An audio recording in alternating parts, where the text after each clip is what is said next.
Thank you, thank you, thank you for coming. So tonight we're not going to do too difficult of a project. It's fairly easy, lots of fun. Just a lot of tedious little branches that might be your issue tonight. I hear a lot of people always have a hard time with trees, so hopefully we'll be able to help you a little bit today with getting some trees done in a little bit of a silhouette style. And I've done it on a triptych, is what they call it, which is just a three-piece kind of look. I've seen it before. It's why you're here. Okay, so if you don't have the 3 sizes that I have, because ideally I wouldn't make it any smaller than this. This is a 6 by 16 that I did for the 2 sides, and then a 12 by 16. So it's exactly the same. The 2 small pieces are exactly the same width as the top piece. Okay, so it depends on what you find.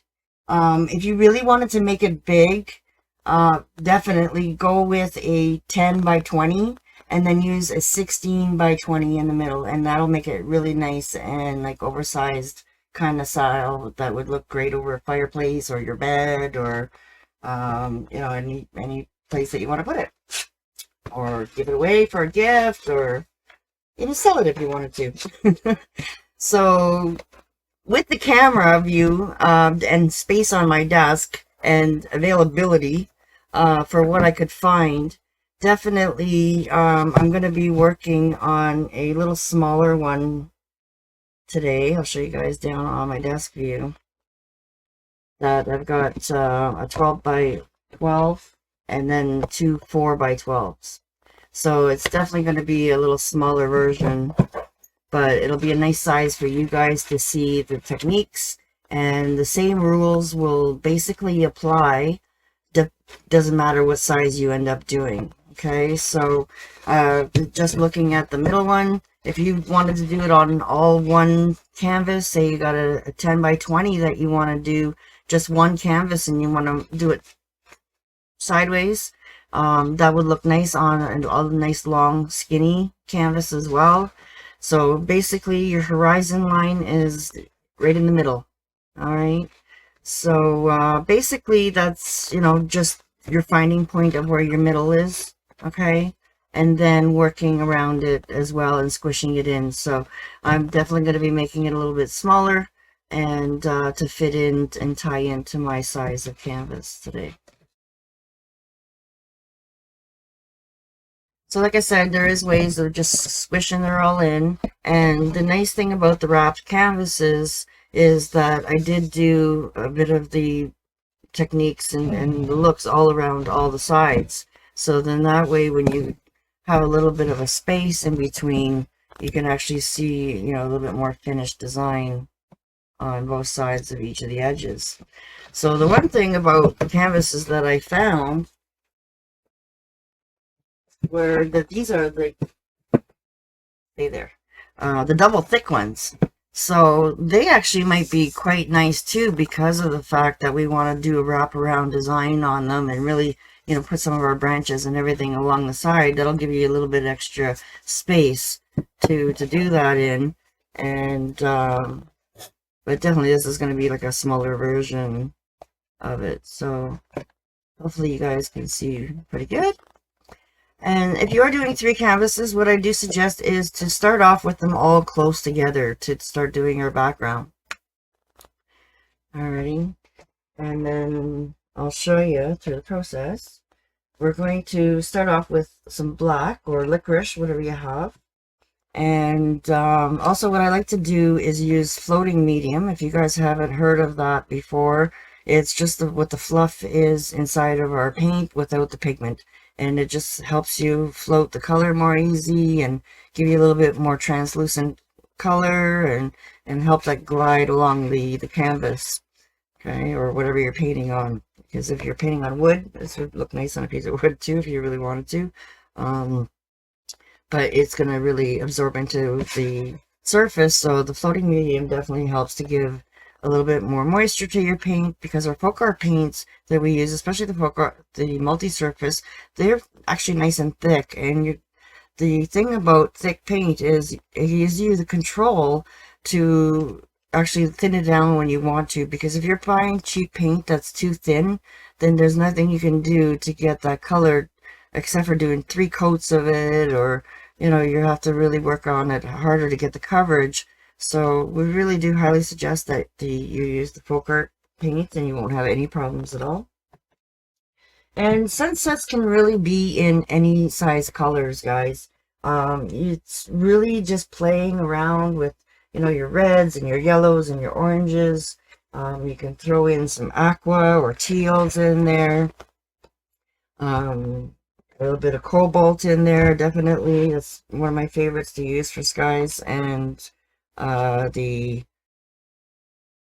lakes and stuff like that, waters and stuff like that. So, you know, you're giving you your transition. You want to use your apple red to give you a little bit more bright red, as opposed to your engine red will give you a little bit more deeper color. So if you want to stay with the more brights and you really want to pop it up, then you can always add a little bit of bright pink or neon purple to it as well, and that'll really help pop it up as well. So I did put a little bit of the violet pansy in there, and then sometimes, like I said, there's areas that you just need to have a little bit more pop, floating a little bit of the neon on top of it. After it's dry, we'll just give it that little bit more bright intensity. Okay, so yellow bumblebee or a daffodil yellow or true orange, you know, play with them all. You really, it's going to be all unique. I'm sure all of them are going to look a little bit different depending on how you lay it out and get it all done. Ready? So we're going to use one of the Donna Dewberry sponges or any craft sponge that you might have. And definitely to start off, we're going to need our 3/4 flat brush so that we can cover a lot of area really big. Okay, so you can see down in the corner, I have a little picture here for you that will show you how we're going to start out. All right, so we're basically going to find that middle ground of the horizon line, just roughly, guys, okay? Because we're going to also use our scruffies to pounce in some of that background a little bit later, and but we want to get most of all the colors in first, and just the placement and some depth in there. So we'll start with definitely getting some black in there. Okay. And if you haven't seen scruffy before, then it's just like a really thick, kind of coarse, flat brush that we'll be able to pounce and do a lot of ground coverage really quickly with the scruffy brushes. Okay, so if you don't have a scruffy brush, then I'm sure somewhere, maybe if you have a little bit of a collection of brushes, maybe you have a really old one that lost its chisel. Okay, so you don't want to use a nice brand new, because we have some really nice brushes through the One Stroke that have beautiful chisels on them. And you know, but sometimes in the beginning, if you don't know better and you don't wash them properly, or you've maybe done a lot of rough painting on wood or something, you beat them up and, you know, they're old, then, you know, use those. You can use one of those as scruffies too, something like a big flat brush that you might have from maybe something else that you did. A nice big brush that's kind of fuzzy on the end will work as well.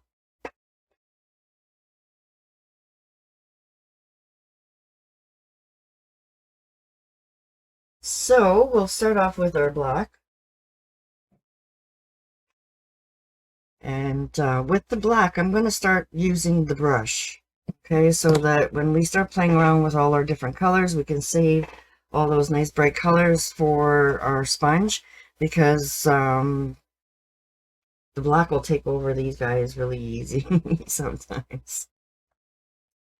Alrighty, so like I said, the middle of the horizon line, okay, if you want to just put a chalk line across somewhere around the middle, all 3 canvases. Okay, just to give you like a little starter mark. All right, if you feel confident, then just go ahead and what I do sometimes is I like to load half my brush. Okay. And then also, like I said, we're going to need some floating medium.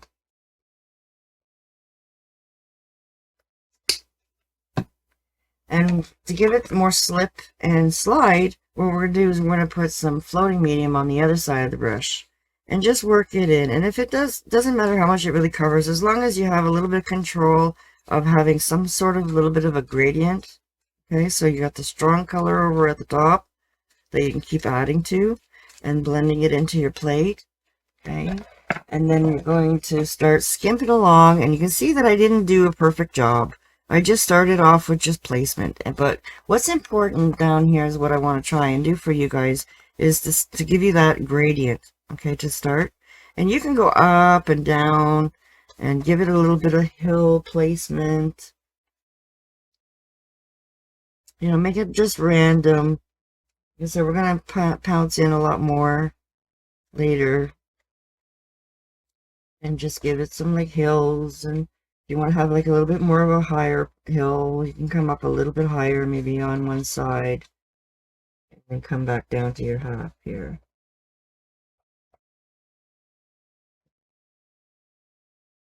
And then what I'd like you to do is to add a little bit of that depth, just a little bit up at the top here. And if you're using one of the smaller ones or short boxy ones like me, then you don't really want to come down too far onto your page. Just want to touch the very top of it.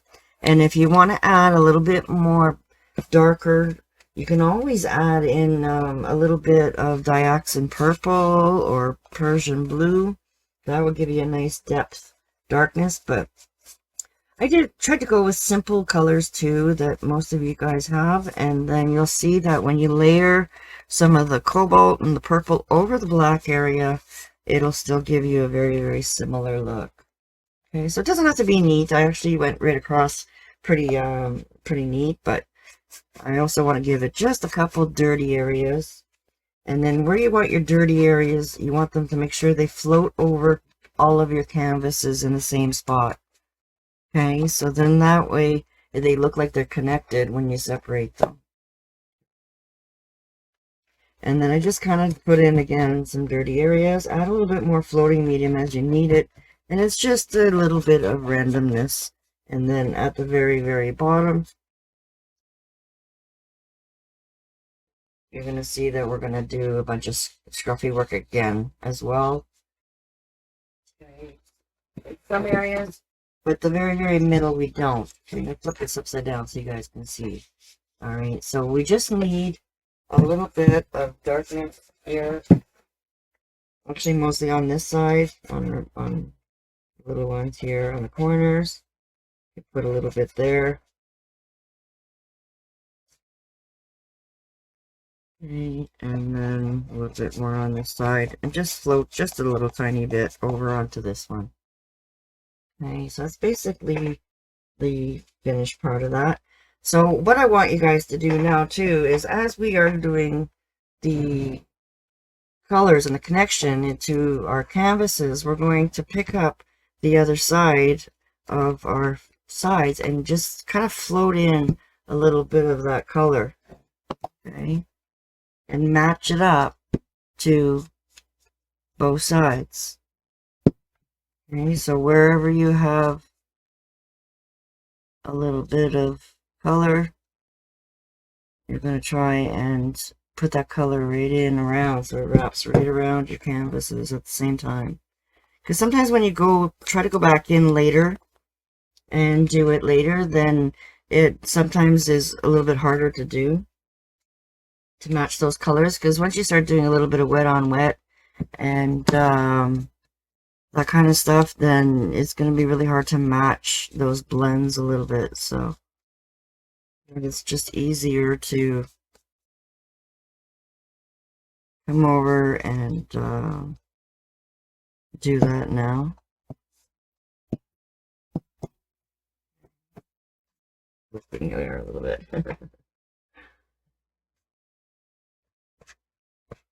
Leaking. That's okay. Have a damp towel handy just in case you don't like anything. You can just erase Black and me are always enemies. When I start working with black, it usually ends up to my elbows. No other color is that bad. It just needs to be black. Okay, so you're going to carry on all your canvases. If you have to add more, I just make sure you're trying to do the same on both sides.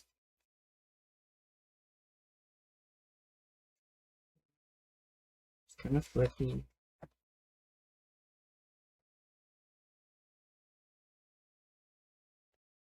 And if you did do a hill, make sure that it's got to look a little bit similar there. So I'm doing just a little bit of a hill down.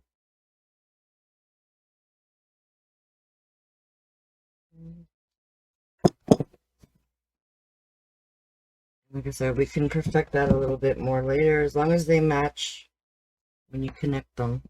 Okay. Side.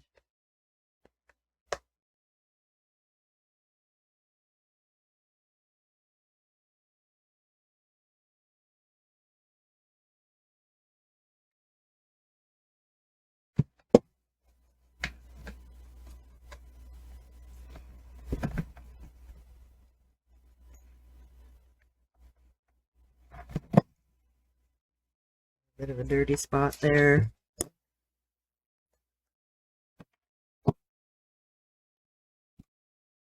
And then also under, guys, remember just a wisp. Okay, so if that's what you did over here, then just kind of wisp it in there a little bit at the bottom. Most of the time you're not going to really see the top of the canvases, depending on where you hang them. But sometimes you'll definitely see the bottoms of them. Okay, so this one here, I would paint the whole bottom of it black.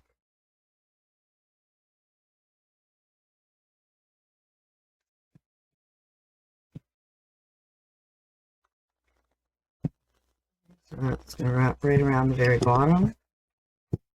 And then this one, make sure you just do like a little flick like you're doing to the top. Okay.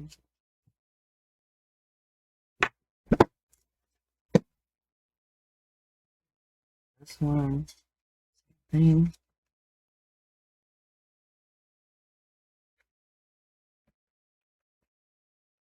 Get that all out of the way.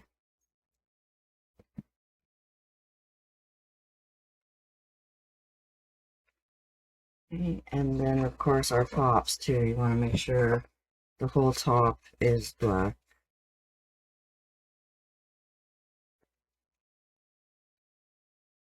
Okay. You can always do a rough coat if it's a little bit translucent. You want more coverage, just let it dry. You can always tweak these areas again a little bit later when it's all complete.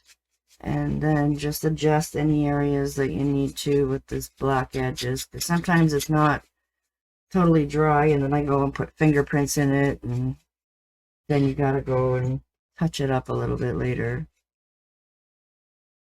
Not a big deal. Okay.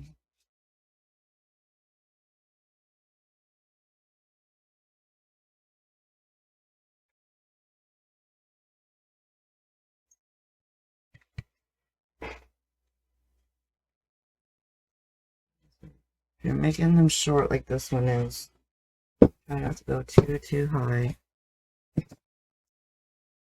I'm gonna do the top of this one.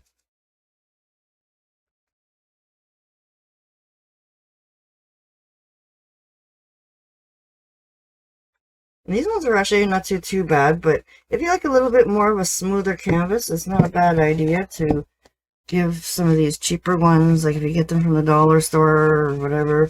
I have a hack number 4 you guys need to go check out on different ideas on how to gesso your canvases.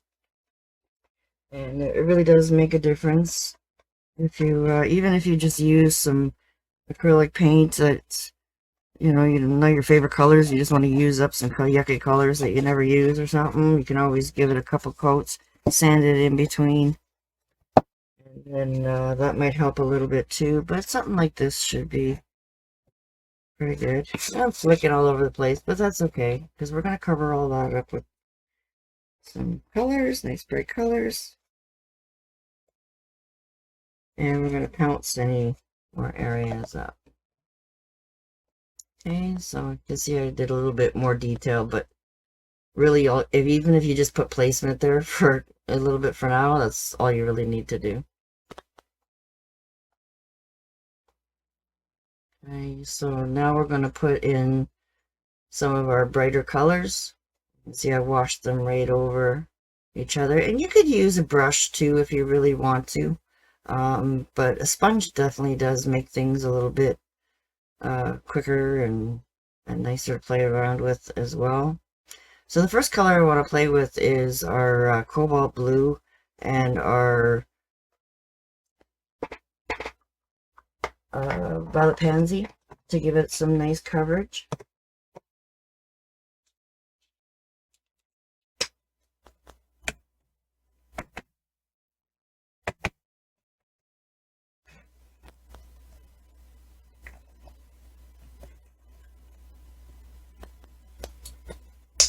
And then, like I said, if we want to play around with the neons, you can always pop them in a little bit later.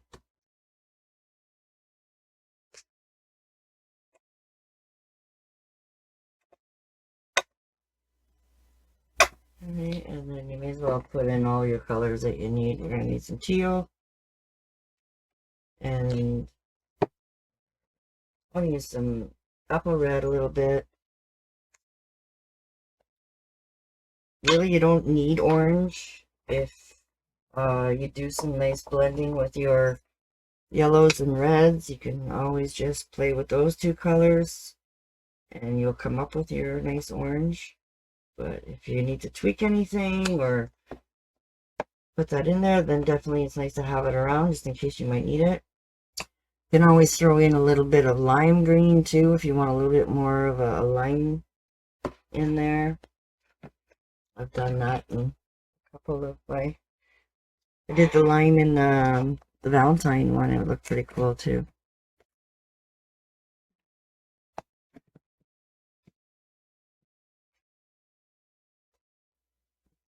And erase off there today.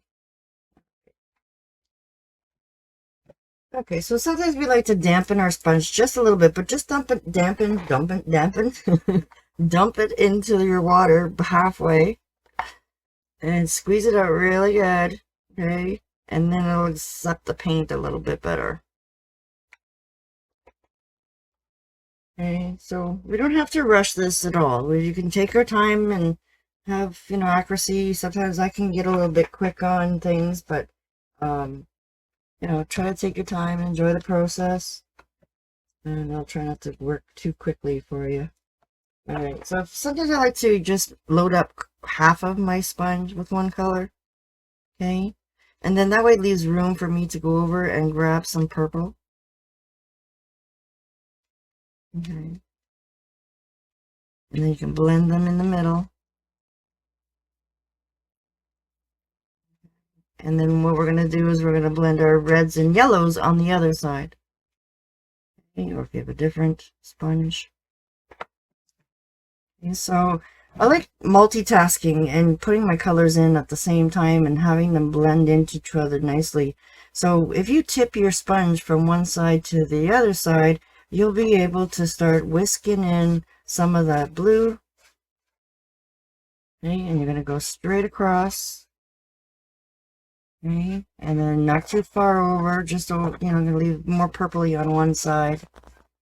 Okay, or more red, on one side. You're going to have more purpley, just spread it out.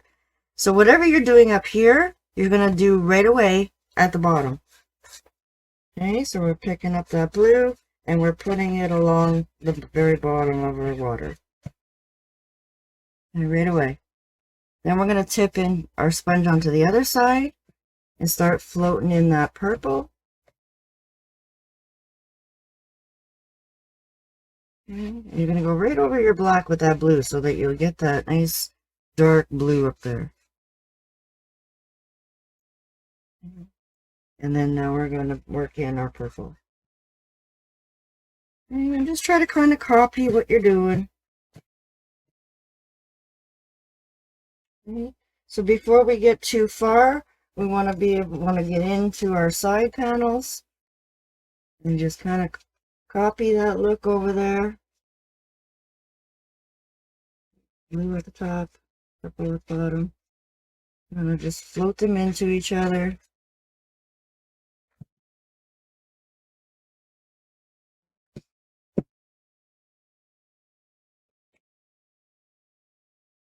And that way you got that nice blend right away. Oops, sorry guys. And then we hit the blue over here just a little bit. Click. Okay, so then that way it kind of ties them all in. And then also our bottoms.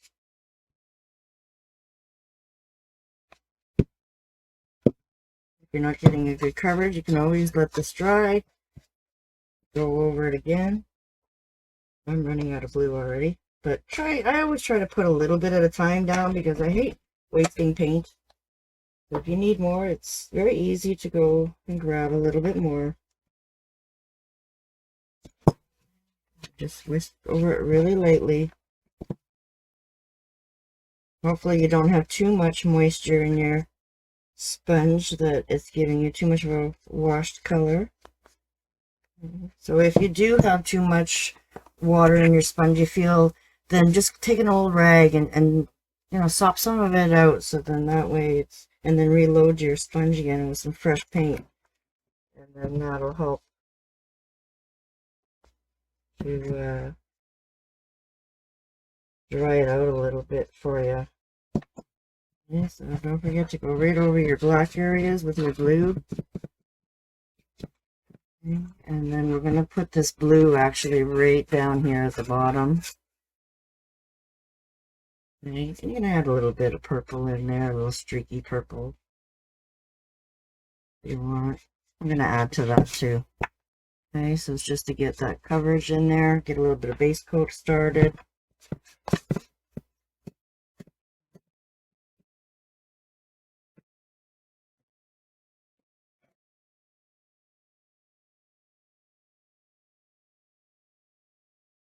And over, trying to get some really translucent purpley areas. Okay, where you're getting a little bit lighter looks.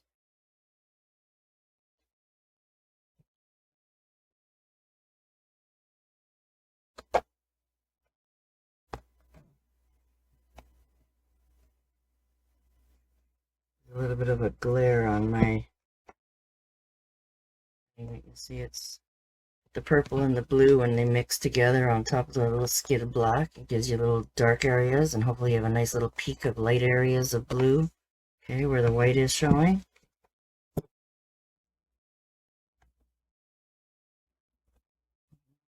Get my coverage there. It's my fingerprints.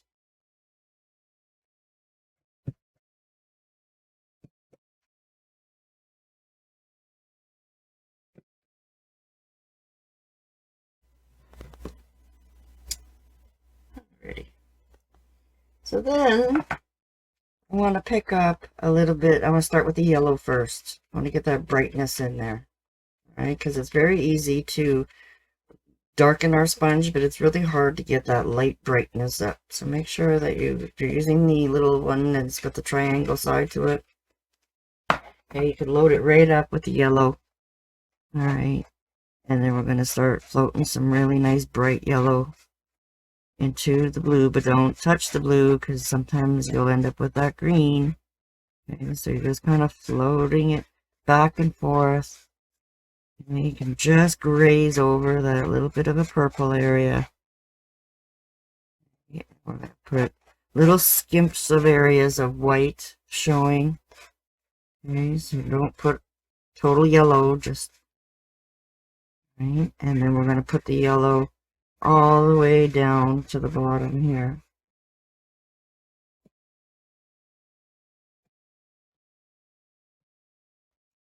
Okay, so you're going right over some of your black. That's okay. We're going to fix all that anyways. Right?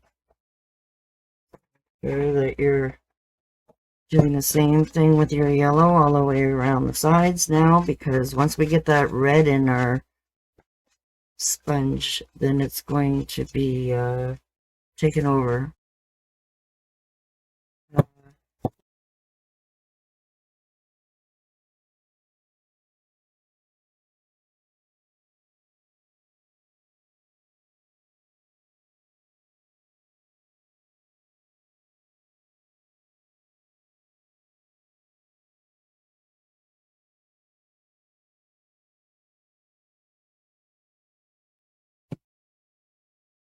Okay, so try not to go making it a little bit muddy, but that's okay, because some of those areas we can always put the red on top of and start blending. Okay, we're just going to try and match what we did on the sides. Over on this side.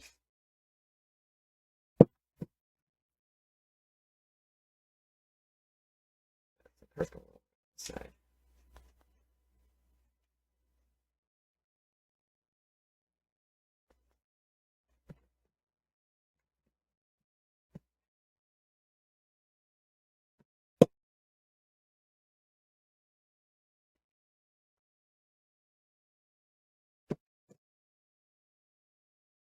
That's the nice thing about having your paint on both sides, that you can turn it around and adjust anything if you need to.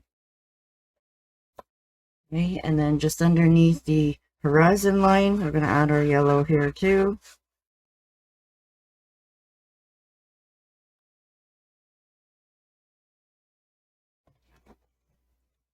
And then stay away from your faded area, okay? Because we're going to add some teal into there. Okay, so just basically just under it, a good inch or so. And then layering a little bit of that teal on top of the yellow will brighten it up a little bit too. So you can just lightly graze if something comes over a little bit. But just try not to have no definite hard lines. Okay, so let's load in yellow.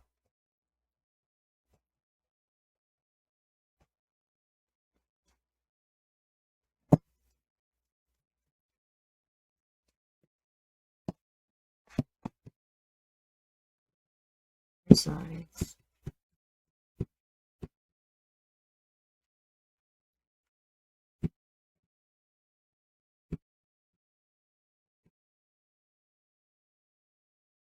Be careful with yellow and purple, because all our colors that are opposite on our color wheel will start to create brown if you're not careful. Yellow and purple, red and green.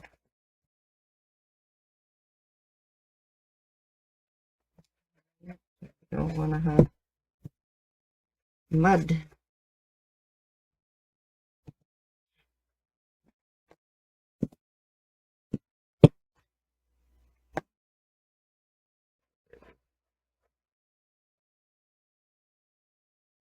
Directly on my colors. Go right over it again. Okay, I want to save this little area here for some nice bright reds. Double check, make sure I did all my sides. Come over a little bit there. How you guys doing? You got all your yellow in there? Okay, so hopefully you're not waiting too long. You want it to still be a little bit wet, and hopefully you have some clean floating medium that's not in the black. Okay, so make sure that you're not picking up. And then you're just going to work in some of that red, nice bright red. Okay, and I'm going to start floating that in there right over our black. Okay. Side.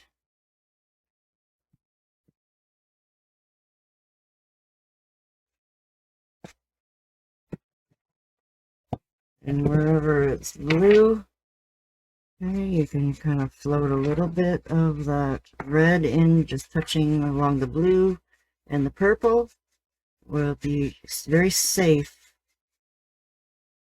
because they harmonize with each other. I might not have done that enough the first time. Playing with the opposites. Okay. Pop in a little bit more red there, purple. Okay. And then you can always go around and soften a little bit with your purple side.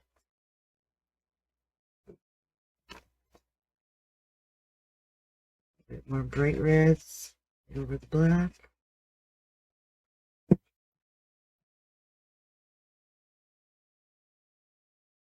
Just fade it right over your yellow. Okay, so if we do need to pop up a little bit of our yellow anywhere, you can always pick up a brush to kind of add a little bit here and there. Mostly I want to make sure that our red areas are really nice and strong.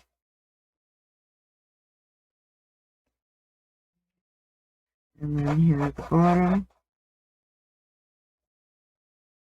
just wipe it very lightly so that it just grazes over your yellow. And then hopefully you have like that nice orangey kind of color in the middle. And if you don't, then we can always pop a little bit in.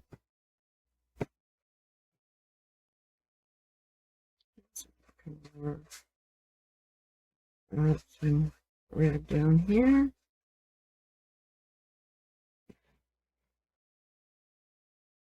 Just have fun with it, really, guys. It's just about trying to get all those sunset colors.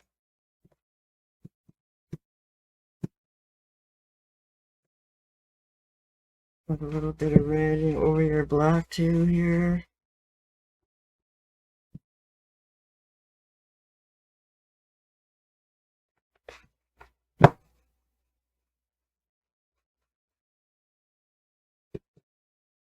Add a little bit of floating medium if it gets too washed out, too heavy. You can add a little bit of floating medium to give you a more translucent color. And then also erasing, guys, okay? So make sure you have that handy rag that you might need.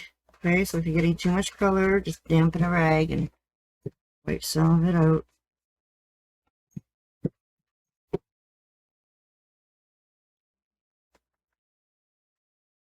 Little cheeks of red over here. Okay, they're going to cross over each other. So make sure you line up your paintings, guys, so then that way you're getting your even looks.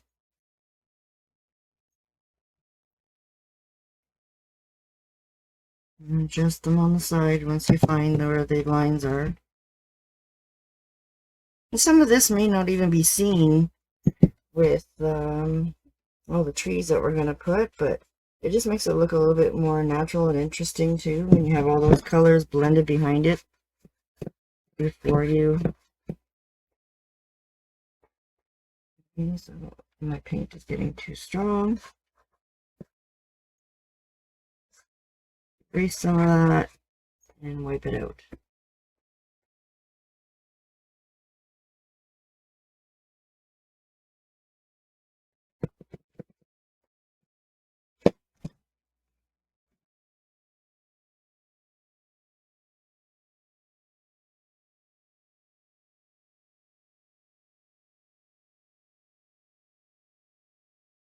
It should dry pretty quickly by the time you fart around with all your sides. Come back to the top. And should be dry enough to kind of layer a little tiny bit of more color in spots.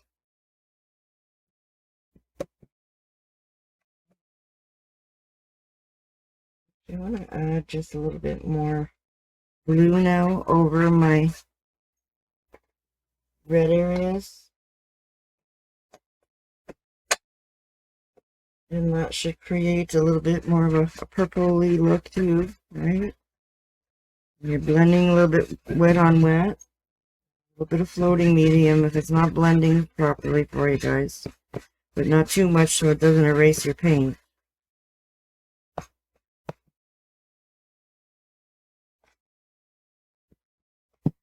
Add a little bit more blue here because of her water look.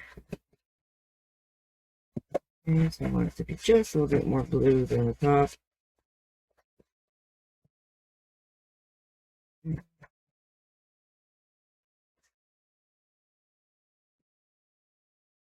can even go in and pick up a little bit of yellow and red together to create your orange. Okay, so if you're not getting that look right away, okay, now that we have our dirty sponge, we can go over and pick up a little bit of yellow, and you'll see that you'll start to create that orangey kind of look right here on your plate. Okay, so anywhere that you have a little bit of a hard transition, you want to soften it a little bit, just pick up a little bit more yellow with that dirty sponge and just graze a little tiny bits over.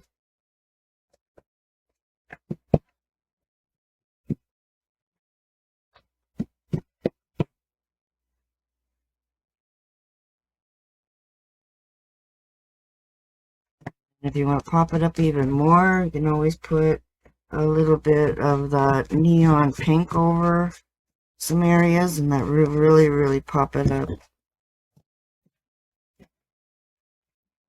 That's basically our background going on.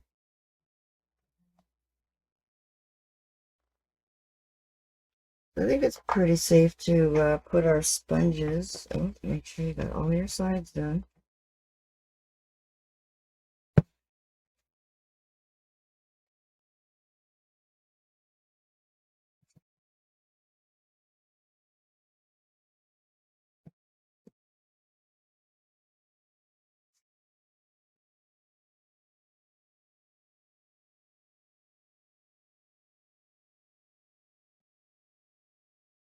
Remember, wherever there's any areas that you might not be happy with, remember, we can always stick a tree on there. Right?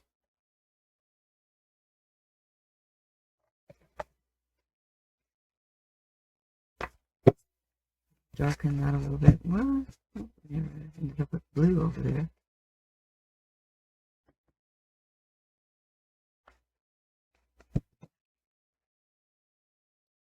How's your sunset starting to look, guys? They're bright. Okay, so don't worry about this yellow area yet. We're going to glaze a little bit of white over there too, so then that way it'll help to brighten things up a little bit and give it a little bit more of a hazy look. Okay, but we definitely want things to dry a little bit.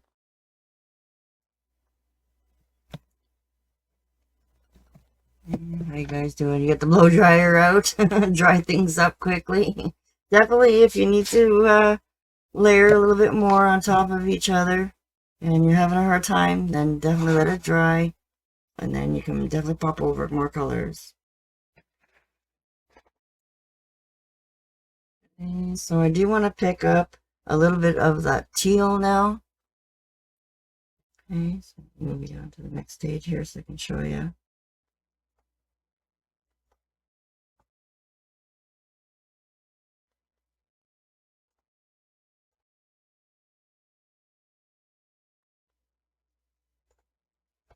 Actually, this one here is a little bit better.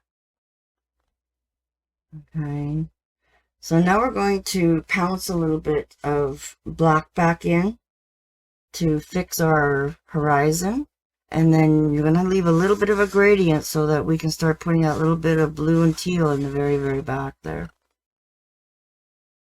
Okay. So I even have to remind myself sometimes, what did I do? What order did I do it in? Because I could do it 15 different ways.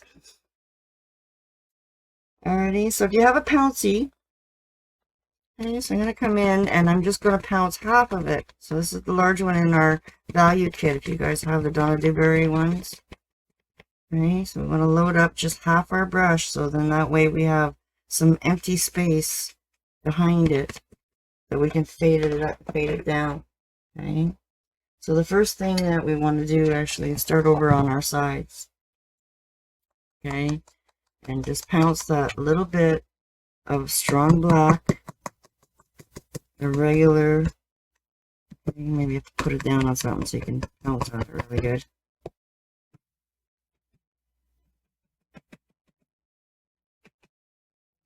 Pick up some red. Okay, and just give it some fuzzy background. Okay, so you can see that my gradient area is still, I'm not touching it. Okay.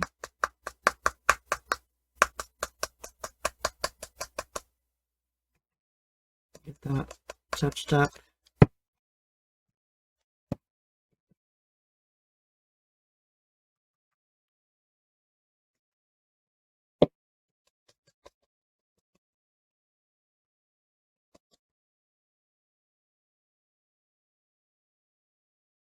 Good strong color just at the top.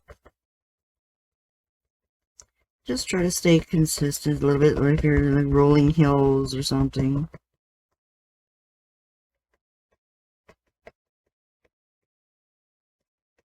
Mountains with lots of trees on them, or you know, very, very far away, we can't see it.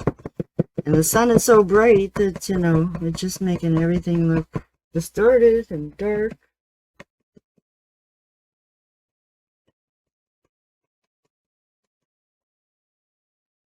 I also popped in my sun there too in this process here. It's good to get this done and get it dry. Sorry, turn my wrist the wrong way. My thumb is buggered, so I just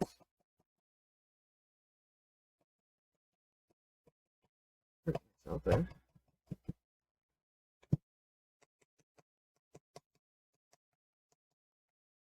All right, so there's our horizon line.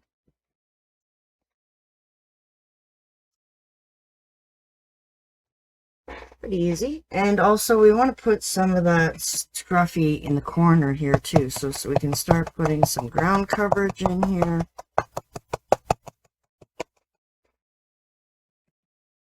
And we're going to work all the way around. Around the side here. It's basically just good strong coverage for now. We can always pop in a few highlights after.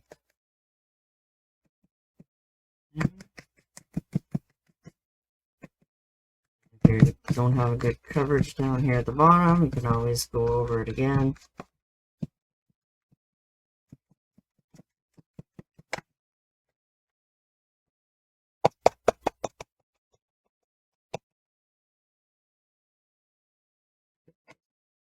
A little bit over onto this side.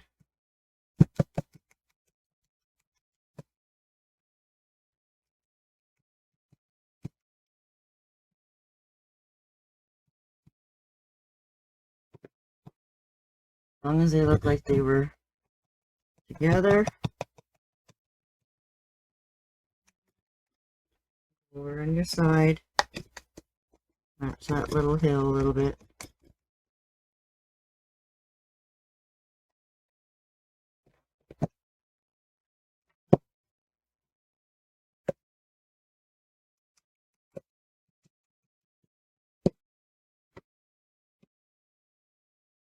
And then over on this side, okay.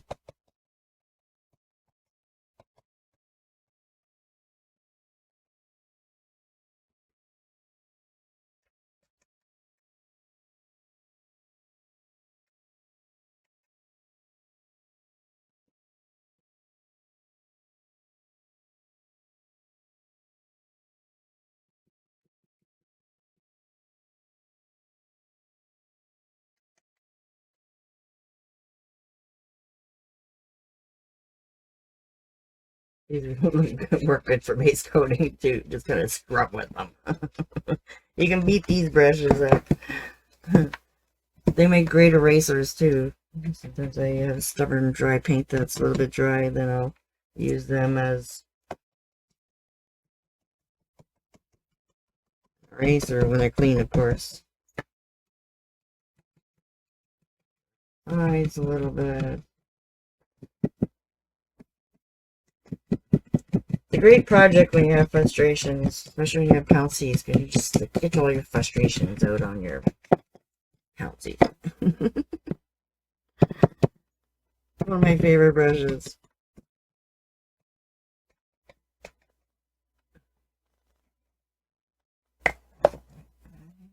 Give it a little check every once in a while, make sure everything's all lined up.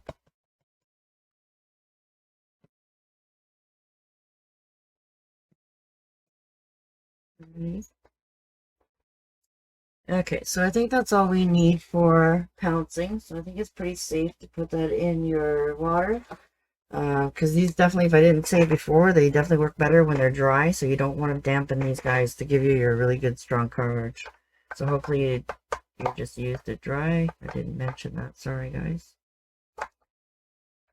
Okay, so I think we're pretty much done with that. How you guys doing? Got your ground coverage there going good? Miss Brenda, you're always smiling. I love it. A happy lady. That's great. I love seeing smiles. And I think we got a few new people here too that I haven't met before that hasn't joined us before. Hi. So when I saw your opportunity come available, I said, "Oh, yes." So I'm kind of like painting. I'm not sure what to think of it yet. Okay. This is what's going on. All right. Let me see you a little bit bigger so I can. I don't know. No, you're good. Yeah, Oh, so yay! yeah, you I got you a little bigger there. Yeah, definitely you need to have a little bit more floating the colors into each other a bit more. So Okay. yeah, there you can still wash them in a little bit if you want to let it dry, and then just kind of go over some of those areas that you're too dark with a lighter color, Okay. and just try to get a little bit more wet on wet going on into each other. Don't be afraid to touch each other. Okay. Yeah, Okay. you can I try. was terrified of the black. To touch the black, I said, "No, I don't want to make green." Yes, yeah, but this paint does dry fairly quick, and definitely you want the black to be dry before you go over it. But once it's dry, you can definitely go over it with the colors, and it just picks up little hints of the red over the black. And you see how this one here is a really good example on this side, a little bit more than this side, which I can always float a little bit more darker on top of it again later if I want to. But I'm really liking spots. So you can tweak little areas that you need to, right? Like I'm liking this side really good. This side here, I'm not as happy with, right? It seems to be just too strong there. But I'm not worrying about that right now because I can always add a little bit more darker color into that. You can always make things darker. You know, you'd have to add white if you want to add it a little bit lighter. Sometimes if we go too dark, then we definitely have to put a little bit of primer white back in there, and then we can float some yellow back over it again to brighten things up if you need to. Okay. Yeah, not a problem. Yeah, let me know any questions that you might have. Okay, thank you. Yeah, thank you for coming. You want to say hi? Show me how you're doing? No, not yet. You guys can always private message me pictures too if you don't want to share them on the group or anything, or you're a little bit nervous. So with one stroke, a lot of times we're doing a lot of double loading. So what we were playing with on our sponge was definitely playing with double loading on our sponge. So we can pretty much double load anything, right?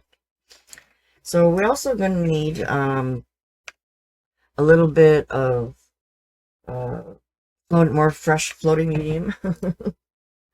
Because my floating medium is really dirty over there. Okay. And I want to make a little bit of a wash again. So we're really only multi-loading one color. Like we say we're doing a lot of 2 colors or 3 colors when we're doing our one-stroke techniques. But sometimes we do a lot of playing with just one color, but we're only half loading our brush is the trick, right? So then that way it gives you a nice gradient. Okay, so I want to start just a little bit below that line and start just washing that color in. You can see where the floating medium is right over the yellow. It's not even going to do anything, right? And then where you go move down a little bit, it's going to start coming just slightly over the yellow. Okay, just to give it a little softness. Okay. Go right across your whole horizon.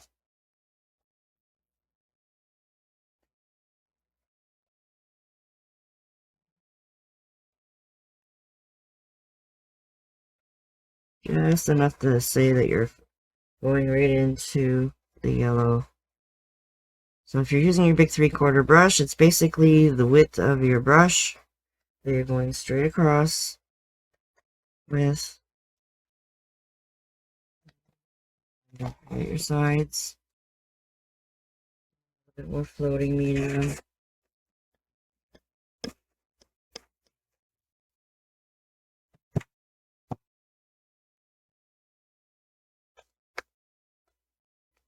Okay, so once you got one of these guys done, what I want you to do is turn your brush around the other way and just soften that line a little bit so you have a bit of a gradient going on into your black. Turn it around. Good catch. Turn it around. Okay, so this way it's fading it off the top and fading it off the bottom. Okay, so you want to do that fairly quickly while it's wet. Okay. Just re-moisten that area if you have to, so that you can have that little bit of a fade one way and back. Just looks a little hazy. Okay, so first I'm going to do bottom. Need a little bit more floating medium. These are some of the tricks that we can do with the techniques of one stroke, right? Especially, it's not all about doing flowers. There's lots of tricks that you can do that we utilize from the one stroke. I always say to create any landscape or botanical, a lot of quick tricks to get things done quicker, right? Because I love to fuss and spend time on certain areas, and then certain areas I just love to just get it done so I can get to those fussy areas. Now where I'm gonna have fun in this project is all my branches. So I just love all the little branches and details and things that we can do, you know, to play and make it look unique, right? Okay, so just flip your brush around so that you're getting a little bit of a wash. And then I always use my fingers. I get my paint right in there. But if you're afraid of getting paint on you, then wear gloves, and then that way you can still stick your fingers in things.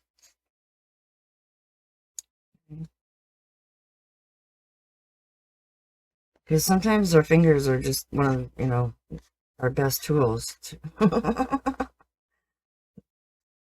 Okay, so if you get a little too heavy, or just use a towel, like I said, just to wash things out a little bit. Oops, now I'm getting too much coverage. Okay, I've got my damp towel, so sometimes I can erase. As long as your black is dry, you can go right on top of it. And the nice thing about the multi-surface especially is it's got sealer in it too. So, of course, you're going to need a little bit more time than like 10 minutes for it to be totally sealed. But I mean, after 3 weeks, it's technically totally sealed. But at least the night, overnight, and it'll be pretty resistant to being able to erase on top of it. So that's the nice thing I love about the multi-surface paints. Okay, so you can always just go back and forth like I'm doing and wisping it in. A bit higher there on my mountain.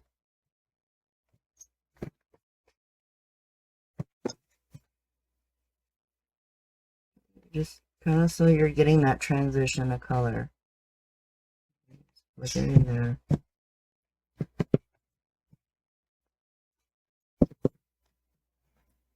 Check, make sure you get all sides. Always one I always forget and have to go back and go, oh dang. Alright, that's our teal area there.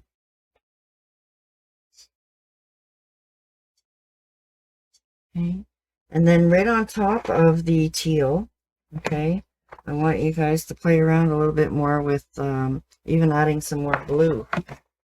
I did actually put a little bit of blue but in there too. So you can always go in with your dirty brush, doesn't matter. Pick up a little bit of blue. Okay. Whatever's left on your teal. Just pick up a little bit of floating medium. So I'm not really adding any more aqua or teal. Aqua is what I'm using. I'm just basically wanting to do the same thing with my dirty brush, whatever's left over. Okay. But I want good strong blue.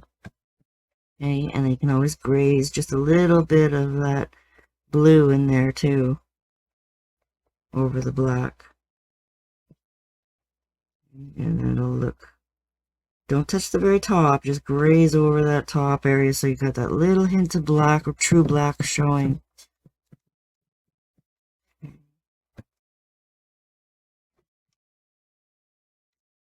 It's going to be just over that black area, so that'll help soften things a little bit too.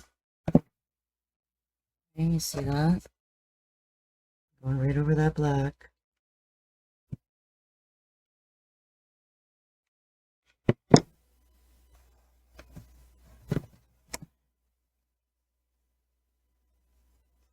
No hard lines, just soft.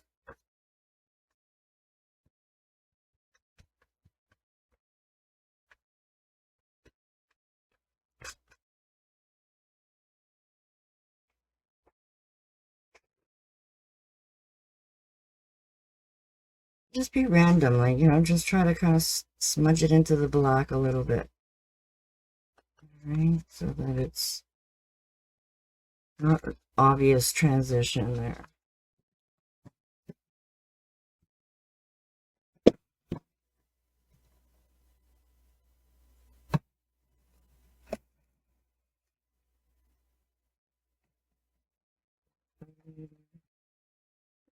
I'll have to put a tree branch there.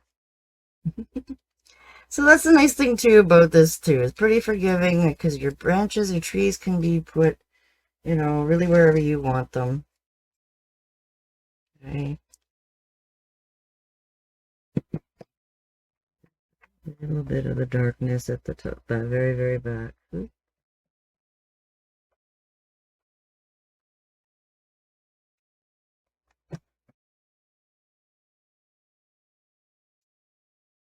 You can even use like an ink spot or something a little bit darker if you have it.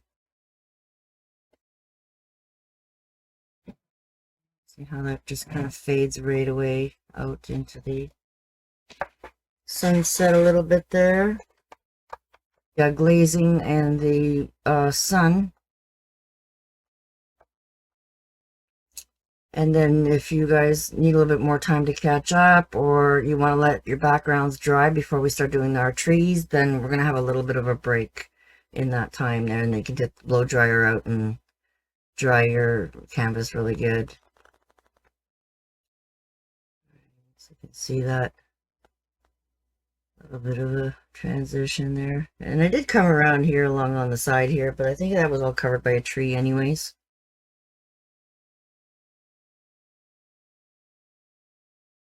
Alright, so we're going to just skimp in little washes of white now over our area. So that's going to help blend in a little bit too. Okay.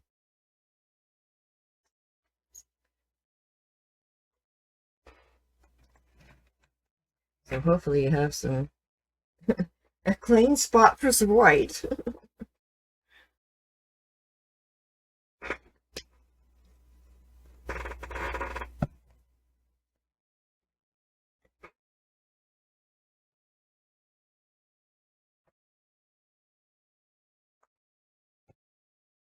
To be safe, my black is gone, taken over. Hopefully, I'm scared I'm going to get dirty white.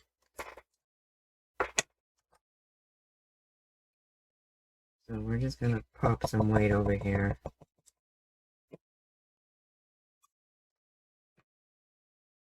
Need white.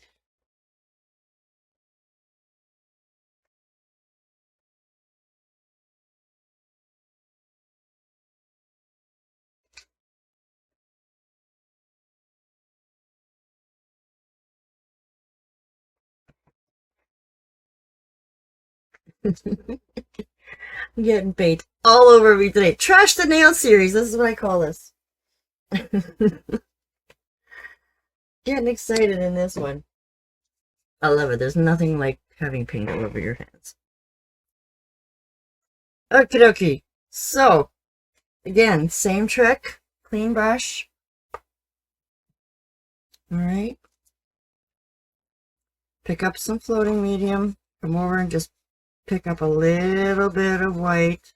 Okay, you guys should be feeling comfortable about loading half your brush by now. Okay, because we've done it a few times now. Okay. So this is where I just want to start doing a little bit of a hazy white wash over our yellow. Okay, so add a little bit more floating medium if you need it. Okay, and then just basically over the yellow area. Okay, just to brighten it up a little bit. Okay, and then we can start flicking in a little bit of our waves too. Brighten up that area a little bit more.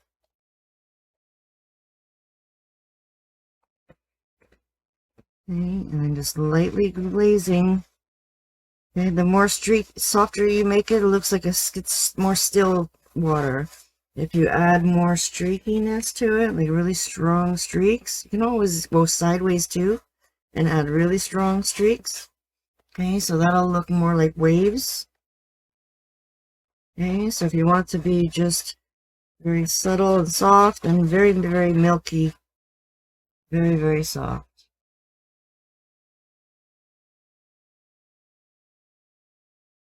Okay. You're doing a huge, huge, huge canvas, then you might want to get out some really big 1.5 brushes. Okay, and then just kind of flick right over your white.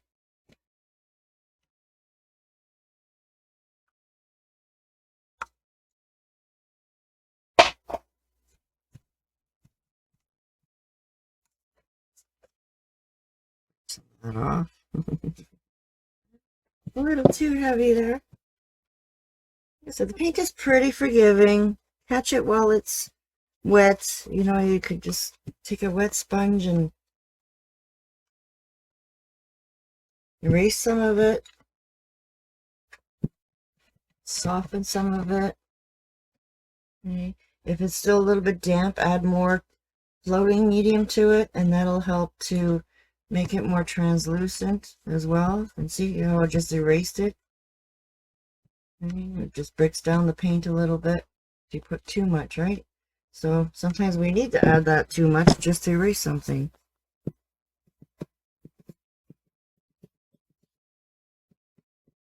Okay, so some of our trees are going to be hiding certain areas, so you don't have to worry too much. Just gentle little grazes. Just up into the teal area. Don't go any higher than that tealy yellow. Just above there. And then we can always add more of these guys. I don't want to add too many of them right now. But I did want to start putting that glazy look of the sky into our yellow. Okay, that little hazy look.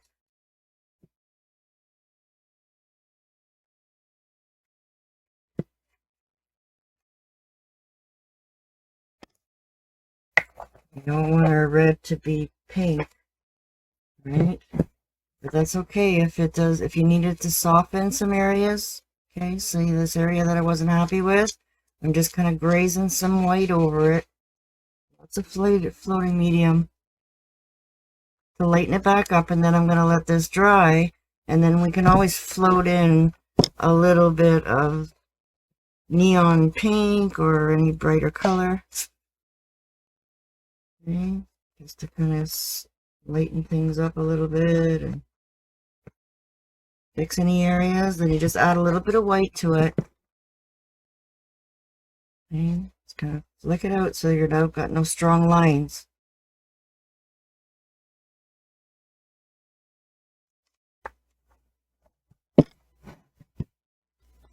And that'll help soften.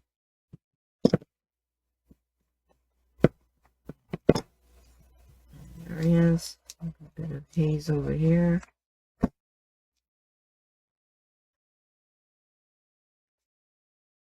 And then, like I said, our waves, we can always add more detail to our sides once we figure out what's actually going to be seen. Because there's no sense, you know, spending too much time doing this area here.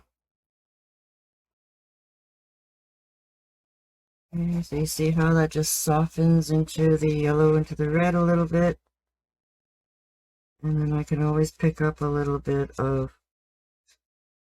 orange or whatever color just to play with it back and forth again to get that transition. Okay, so you can always fix any areas that you don't like by just softening that line. Okay, so if it's not flowing into each other, just add a little bit of white right in the middle of them. Okay, anywhere you have any strong colors, okay, just put a little bit of white there. And then when you glaze a little bit more yellow or green back over it again, you can try and get that transition again fixed wherever you need it.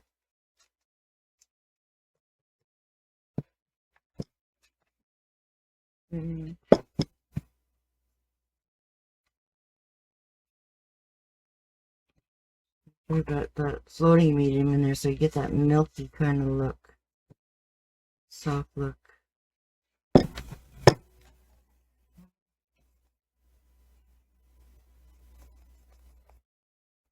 Really watered down white.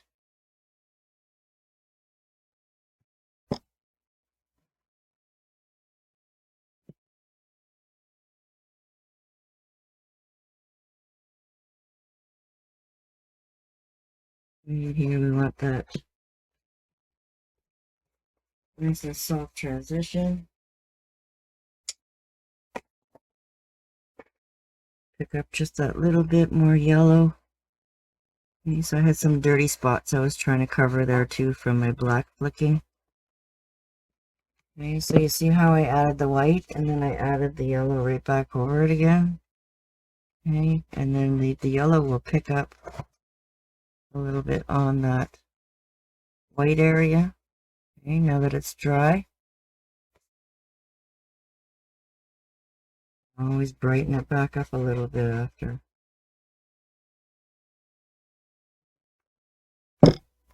And just random flicks back and forth. Okay. Just float right over that red again.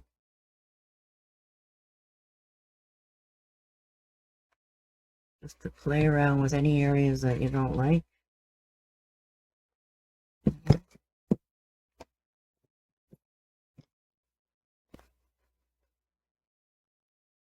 Getting that orangey tone in there. Don't add any red until you're really, you know, happy with all your yellow. Okay, and then if you need to add a little bit of yellow and red in your brush at the same time, okay, that'll help. Okay, a little bit more yellow. Okay, see how you're getting that orangey color is because it's wet on wet, and you're trying to flick them together, okay, with some floating medium. So see how it's a little softer now?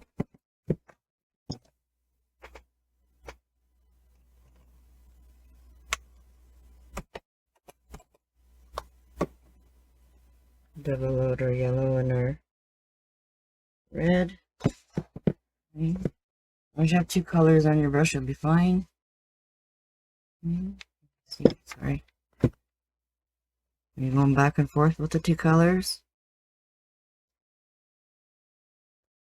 Let's add some areas in that way.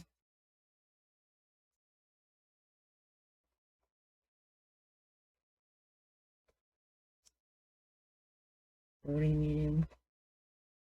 Definitely, if you don't have enough floating medium in there, you're going to get these dry, skimpy looks, right? Don't forget to add floating medium in there, and then that'll help blend it and move it.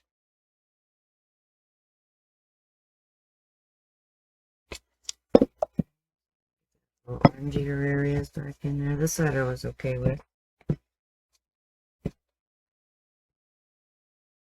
So you let that dry. And I'm going to clean your brush because I want you guys to either, you can use two ways of doing the sun. If you feel really comfortable, I should have put that on the list too, is our little daubers.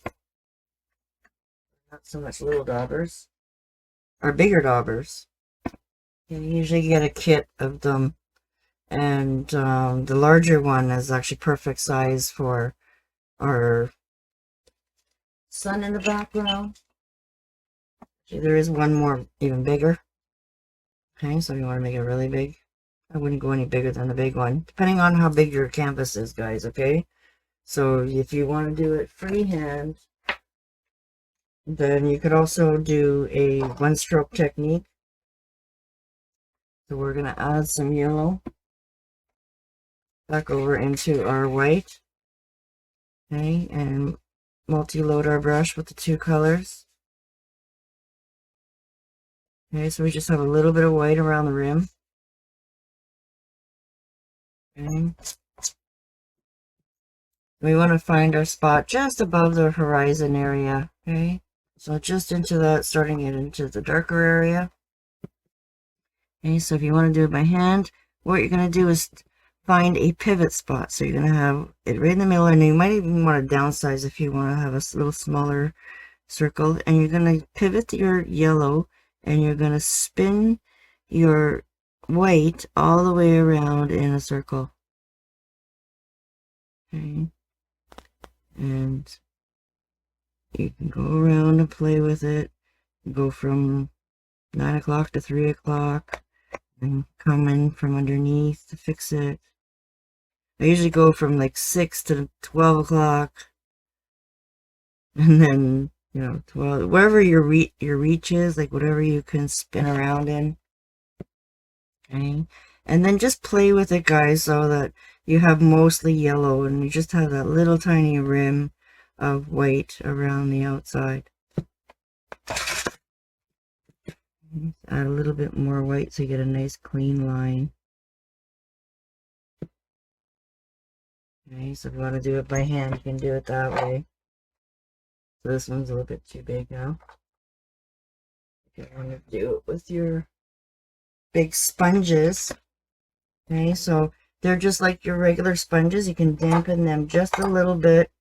If for this size, you know, some of the smaller ones, maybe I wouldn't dampen them, but just a little bit because it's so big.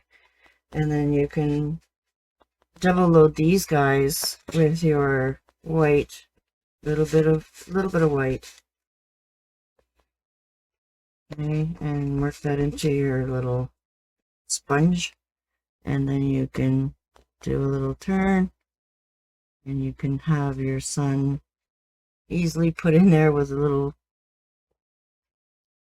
sponge like this if you want to do that. I don't know if you have it at home, so I wanted to show you both ways just in case.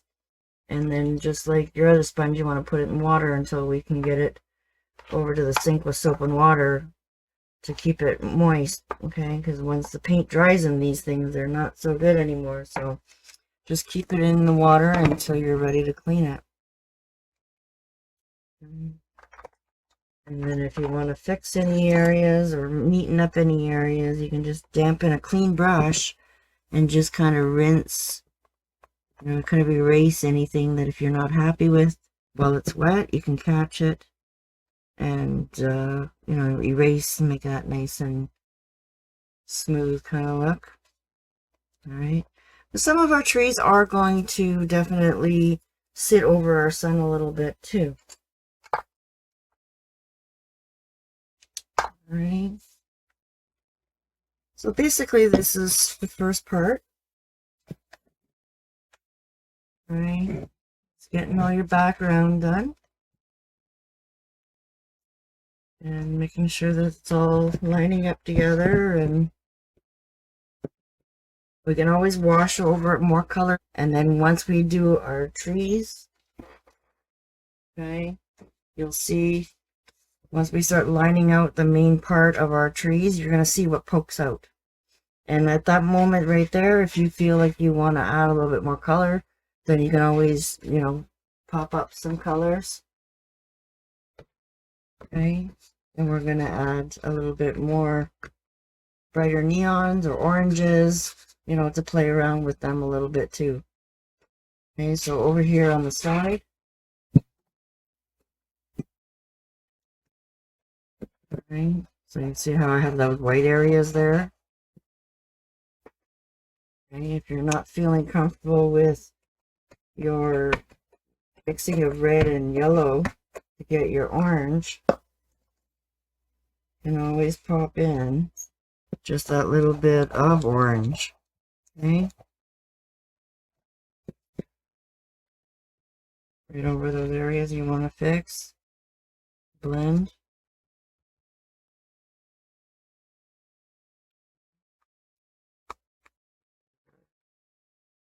Pick up some yellow.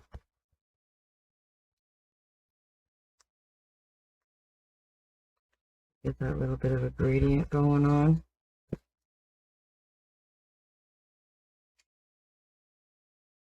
Okay, so I do a lot of double loading. Just kind of whisk that in there. And so some of this is going to be hidden by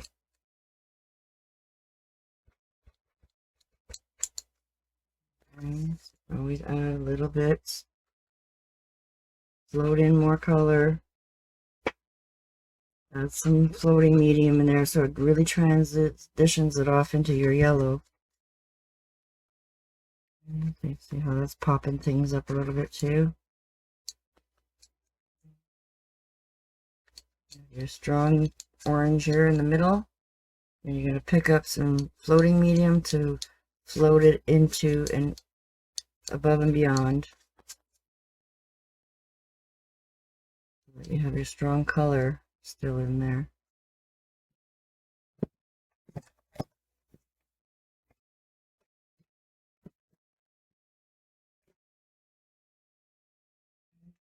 Nice orange in there.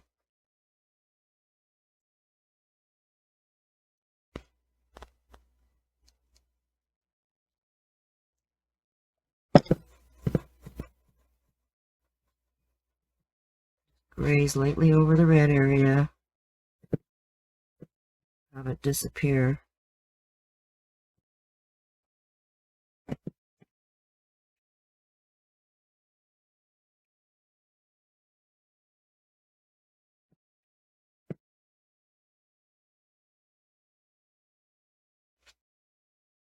Just a little softening area.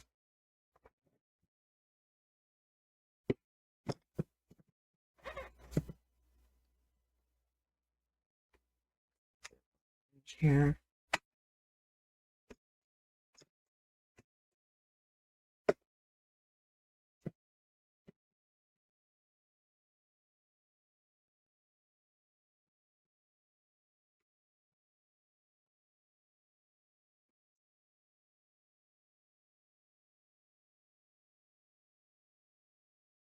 Floating medium in there.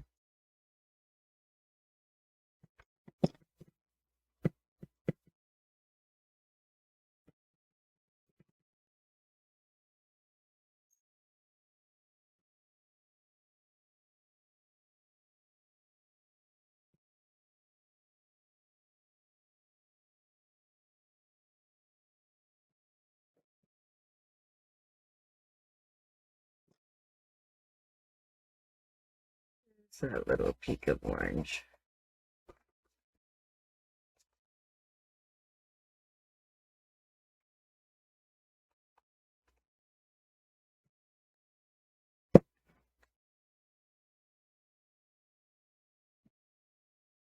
Forgot my side here. I knew there was going to be something I have to try and catch up with now.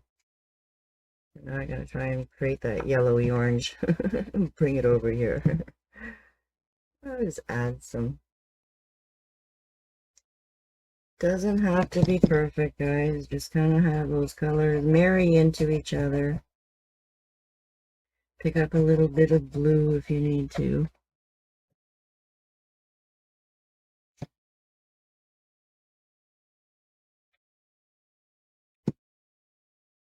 I know I'm gonna definitely have my water is very dirty right now, so be careful of picking up dirty water from your black. So I think that's good.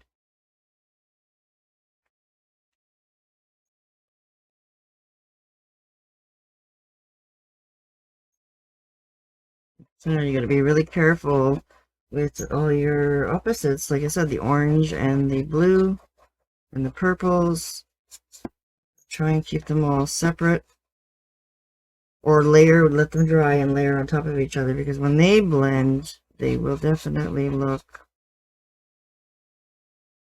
more brown. Okay, so I'm really pushing it over here. Okay, but we can always float some neon pink on top of this orange, and that'll really help brighten things up.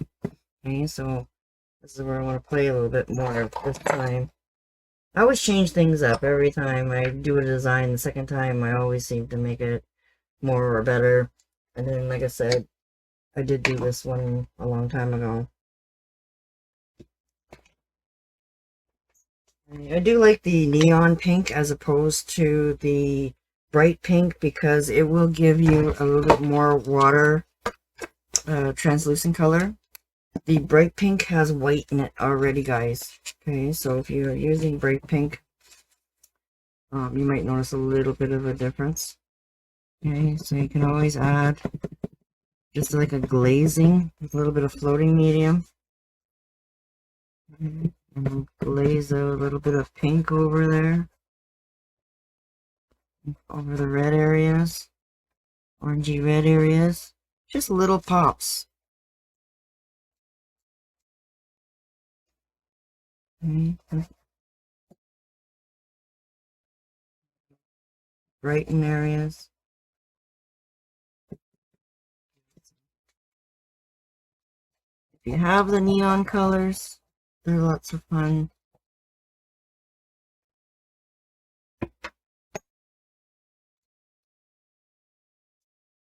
I like layering over colors with the neons too, because sometimes if you try to paint with them, they don't give you a lot of coverage. But if you put them over a color already, then it seems to pop up a bit more. Okay, so just want to do around my sides here, match. Just a little bit. Just in case.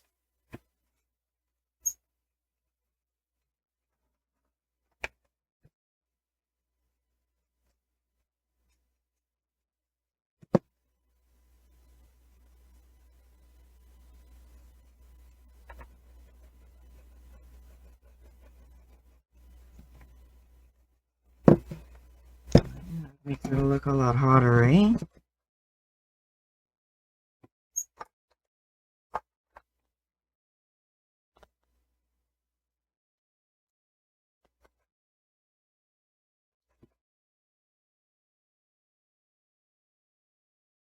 Yellow, whatever yellow I have left in there. Okay.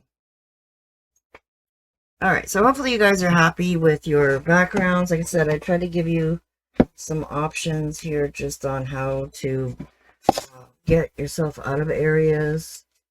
Okay, you can see that I can play with this forever, trying to tweak it and, you know, you can always add with your brush a little bit and blend any areas that you don't like, or add to it a little bit brighter purple in areas.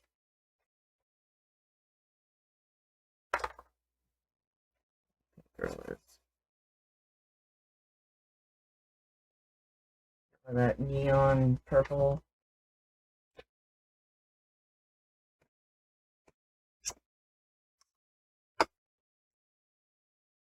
I'm running out of. Okay, so you can always add little pops of that neon purple and glaze over your blue areas with it a little bit. It helps to add a little pop of brightness. Just little spots.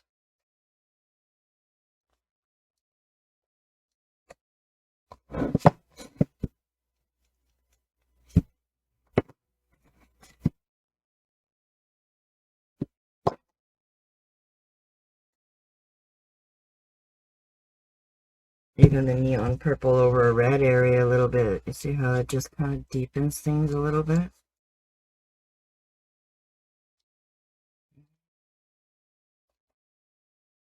So that's what I like about the neons, is that they're translucent.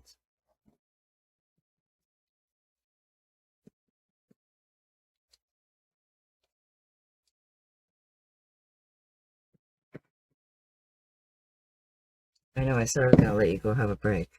But I'm having way too much fun with this here.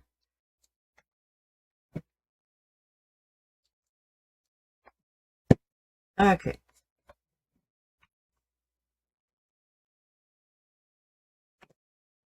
Tree over that one. Yeah, so just have fun with all your bright colors.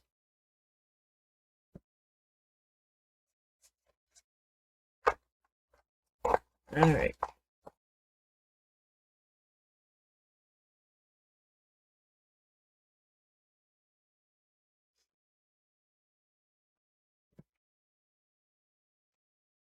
And I think this is looking pretty good, nice and bright. Alright, so hopefully you guys have cleaned your water. Okay, so I'm really going to try hard to keep one side for black and one side for white, because we are going to have to come back with white. And I highly suggest that you have some clean water for your white when you want to make sure you clean your brush really good, or use a different brush. Okay, so then that way you can keep your white really nice and clean after. Okay, because we are going to be dealing with a lot of black. And or stop and clean your water, you know, when you come to that stage again, if you need to. Really helps to make sure that you don't have that muddy white. Okay, so we're definitely going to need more black.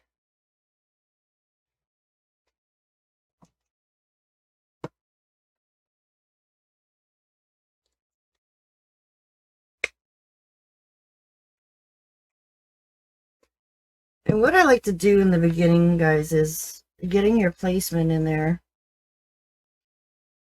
Change this picture here for you.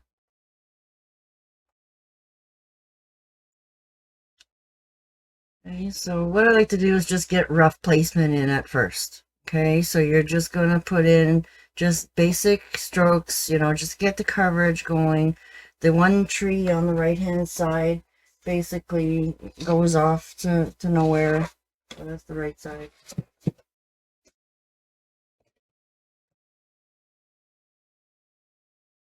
This one tree here up on the side, it's just basically so close that you don't even see it. Maybe you see a couple branches off the side, and then we will definitely work around our edges and add to them. Okay. Let's see a bit more of the finished one. And what I like to do is use my big 3/4, okay, when I get started. And if you're like me, you're gonna work over your wet paint. You're gonna end up with your arm in it. So if you work from left to right, get all these trees done, work your way over, or the other way around if you're left-handed, then you know, it helps to work a little bit out of your way so you don't get your arm and stuff. I know from experience just because I end up doing that. Okay, so we'll start off at the side here, and I'm going to load up my 3/4 brush really good. Okay, but not globby, guys, okay? So you don't want it to be too globby. Right? And then just start getting some placement of where you want your trees to go. So this tree is going to go over here, and then this tree is going to go over here, and it's going to go right over onto this side. Okay, so you can put a little branch going over there, right? And then we have the one that's coming up smaller. You can just put on a little starter stroke there. And then what I did with this guy, now this is a lot wider than my other guy was. So if you feel like you want to put in some, really small little branch trees, you can always put in something to fill in some space here.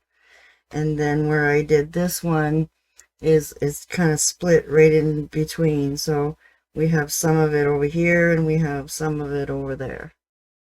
Right? And it's going to branch off. Okay, I'm going to fill all this in and we're going to make it look good. And with me on the side of this big fat one here, I might have to be a little bit more inventive on the one side. So not cover it so much. Right? And then our big guy is going to be right up off here. Okay, so that just gives you a quick placement. Right? So then with the trick about trees is starting them off fairly thick at the base and then coming a little bit more narrow. Okay, keep adding some fresh paint into your brush so you get the coverage. Okay, and slow down so that you really allow the paint to absorb into the canvas. Okay, sometimes we go too fast and it gets that skippiness. Okay, and you just go sideways with your flat brush and you can get some really thin chisels. Right? And then I want to put a little branch off to the side. Okay, and they don't have to be totally straight, guys, because a lot of times they look better when they have a little crook in them somewhere. Okay, so you're a little bit straight, a little bit off, You can definitely play around with them a little bit. Okay, and then you can also make them longer, okay, and skinnier as you go. So I always go as far as I can with my big brush, and then I'm going to change to a smaller brush until I get to my liner brush to get all those little tiny little branches. Okay, so you can always make things a little bit thicker, but you don't want to go too thick in the beginning. So just start off a little bit, normal if you can, like a normal tree kind of thickness. And then you're going to make them thicker at the base of the branch. Okay. This one here, we can decide where we want it to go to. We can always Y it off. Okay. And at the base, again, you want to make it a little bit thicker at the base. Right, so it's a little bit thinner. Okay, and send that one over there. Let's send this one over here. Okay, and we can always add to this, guys. Okay. See how we like what we're doing here first. Right. Okay, so this one here, I want it to join into the base here. So these guys are going to be like they're leaned off of each other a little bit.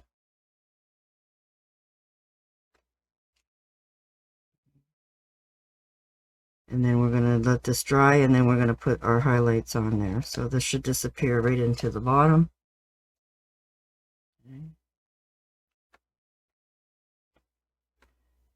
Put a branch up. Okay, make it a little bit thicker at the bottom.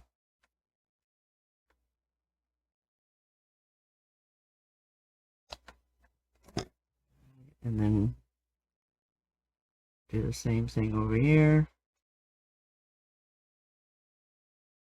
And you see the side view of it.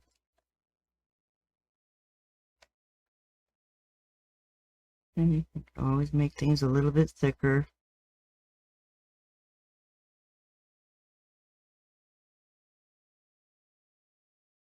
And add to it. Okay, so over here, on this side, I'm going to add some branches. It's going off the one.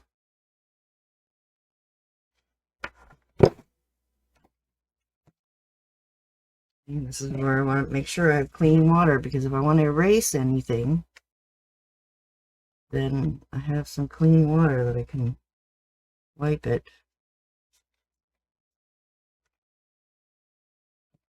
Clean up that edge a little bit.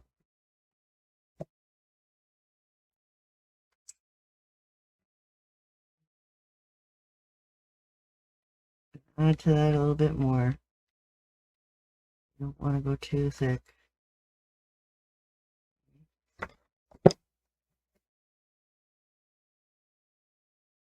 I'm going to add to that.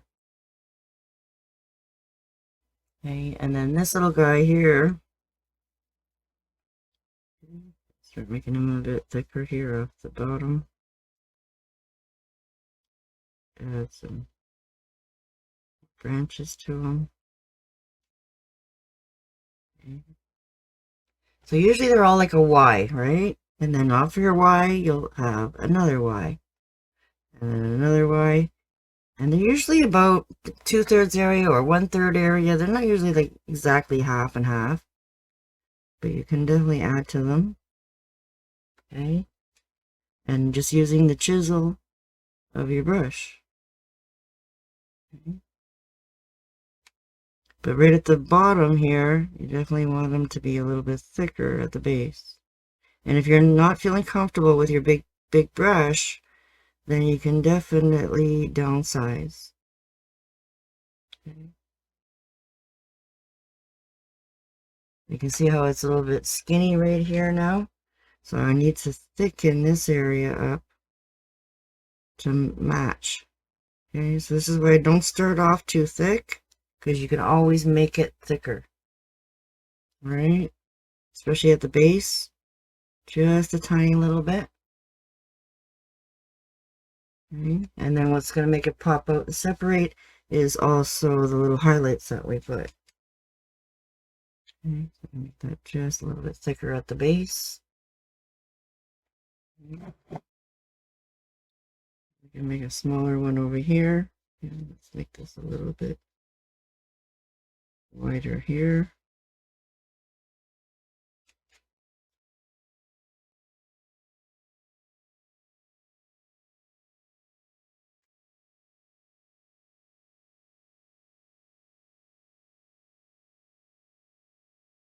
And we just leave that there for now. And then we're definitely gonna add to our tree over here.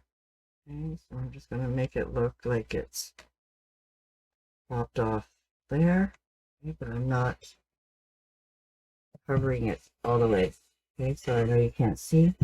I just wanted to make it a nice thick tree look, but not too thick. This is like almost 1.5 inches wide, this canvas here. So if you have just little canvases to wrap around, then you can probably make it all the way down if you wanted to. But being that it's a little different, I'm going to try and see if you guys can see.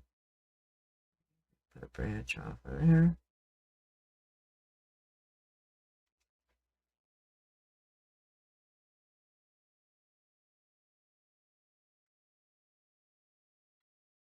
And if your paint's getting too thick, maybe you can add just a little bit of floating medium, but not a lot.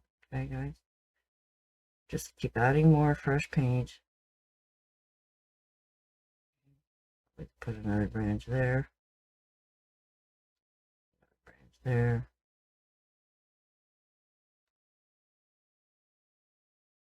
And as we feel comfortable, then we can come down and thicken things if we want. Okay, just so yeah, that proportion. Okay.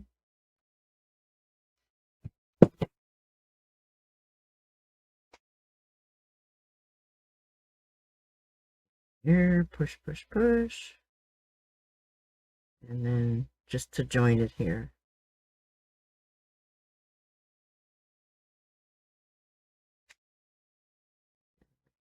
This one a lot thicker and longer and coming right out here.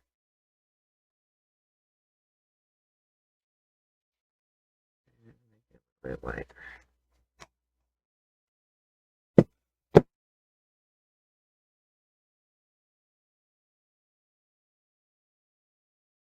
When it's by itself, it looks like individual trees, but when it's put together, depending on where you're walking around in the room, maybe your angle is going to be straight on, then you're going to get this view straight on.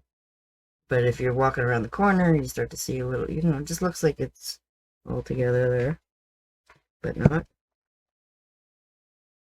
Okay. Yeah.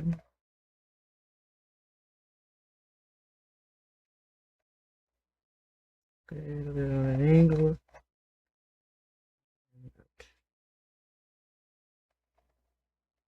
So I like using the big brush because it just really sets the tree,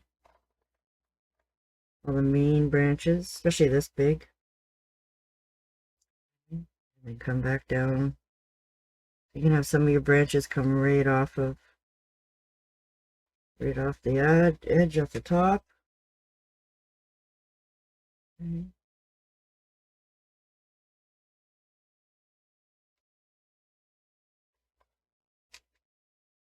You can always add a branch off of a branch, off of a branch. So I definitely like to get my bigger trees done first, and then I can come back and play with my little ones. Depends on how big you want to make them. Okay. That's why your chisel being really nice and pointy and perfect is really important when you're doing this kind of stuff. Okay, if you don't have a good brush, then it might take you a little longer, but do it all with a liner brush.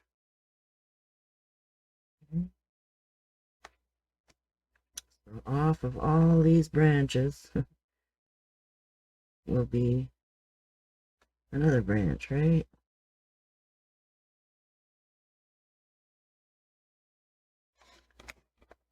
Some of them might be broken from a windstorm.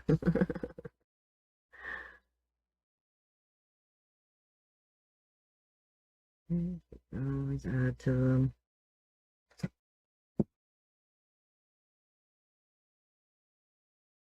And around that corner is a little tricky sometimes.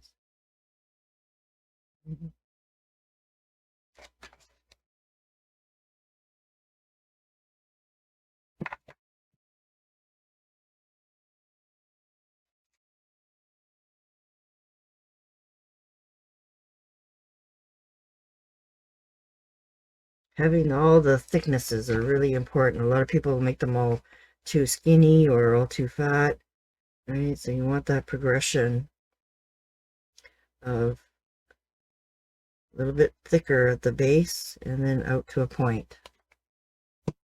Okay, and then if this doesn't look right, it's because this is not thick enough. So sometimes we have to thicken this a little bit more so that it looks proper with all those branches. Okay, so you can always flip one tree in front of the other tree too. Okay, and then when we start doing our highlights, that's what's going to really help separate the trees. Put them on top of each other. Okay, so this one was like a really, really big one. Going right off. Okay, so not too fat.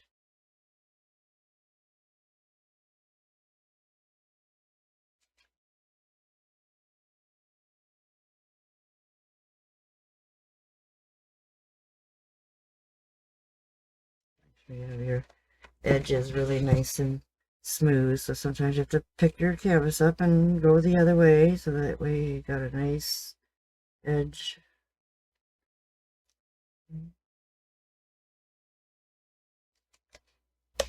And maybe this tree has a bigger branch that comes off higher.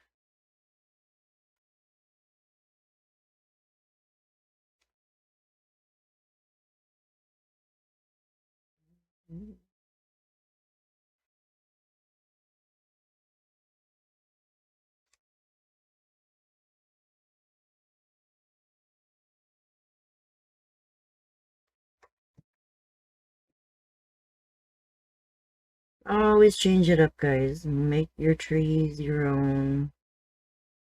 Okay, so we can always make them look a little different. Oops. I gotta go a little fatter now. But you see how that's helping now to make it look a little bit more realistic, a little thicker at the base.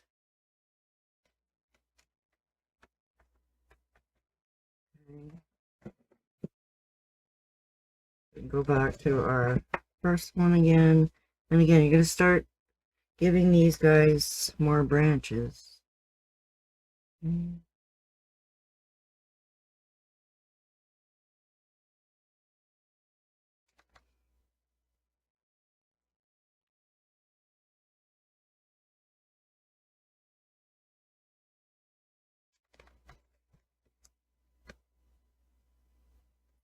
I put the line there first, then I come at the base, just tap, tap, tap if you have to, and just enough to get that little bit of a thickness there at the base.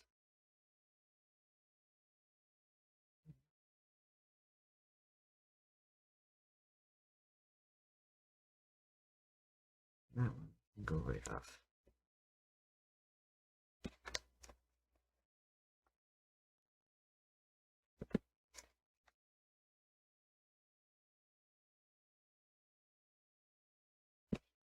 Sometimes it's nice to put these trees together too to get better proportion.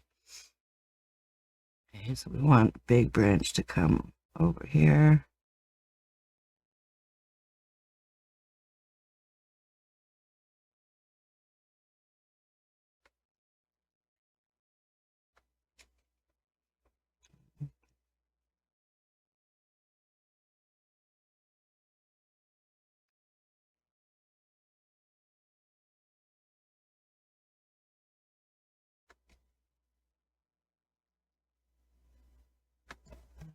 Just leave it there, and then I'm going to make it a little bit more wispy.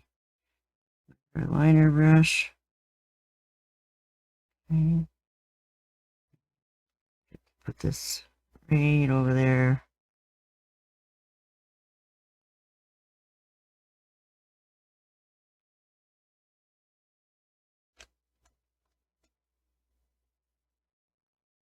Mm.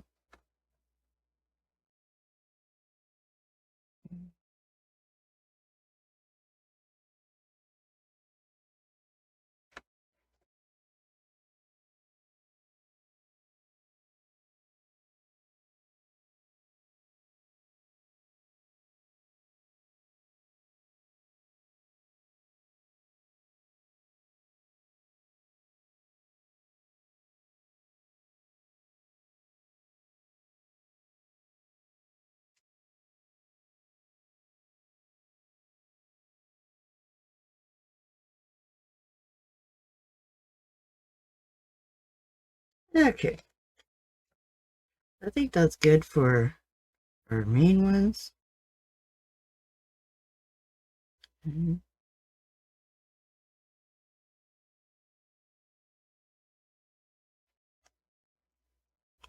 A little bit different.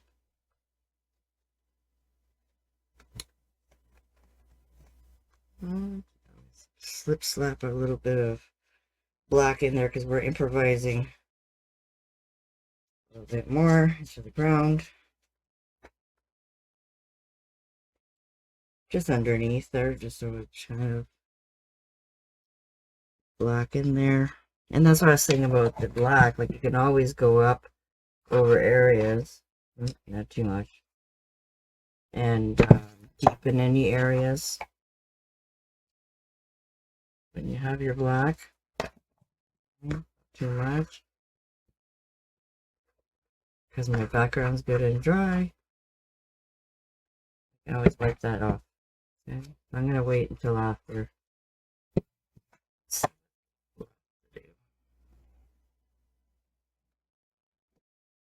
Okay, so this is where I like to go to a smaller brush or to our liner brush, which is quite handy. Because when you really push down on these guys, then it can give you a bigger stroke or a really, really fine wispy stroke. And a little bit of the trick when you get down to this is you do have to add a tiny little bit of water into your black. Okay, I see the biggest struggles is with this liner brush, being able to get really, really thin lines. Okay, and if you're having a hard time getting those really thin lines, then you need a little less paint maybe in your brush. Maybe it's got too much paint. Gotta knock some out, just roll it out on your plate, and then that'll get rid of some of it, and then you'll be able to get little thinner lines. Okay, and then when you're going to reload again, make sure that you're just picking up paint on the tip. I know it's black on black. It might be hard for you guys to see, but I'm not putting my oh, there we go. Maybe with this one. You can see that I'm just using the very tip of my brush to pick up paint. And if I feel like I've got a glob there, then I'll knock some off so that I'm not getting that really thick line. Okay? But the nice thing is when you want to have those thick lines, you can really push down on your liner brush and get those thick lines, and then slowly pop up on your chisel to get those thin branches. Okay. Again, we can decide where we want some more branches off of a branch, so then you have to kind of color it in a little bit more sometimes to get that branch to look. Okay. And another little one over here.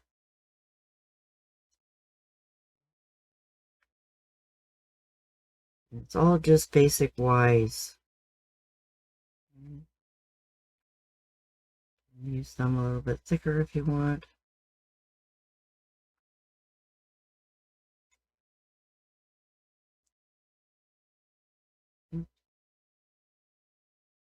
Well, if you mess up, then you just gotta make that one longer. And then that one a little longer. And if you're not getting a good coverage with your brush, maybe your paint will start getting thick on you as you use it up. So you have to keep adjusting your paint and maybe adding just a little bit of water into the black, and it'll help you get really tiny.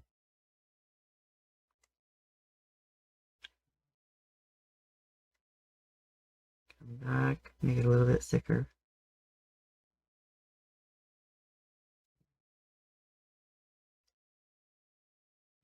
Longer.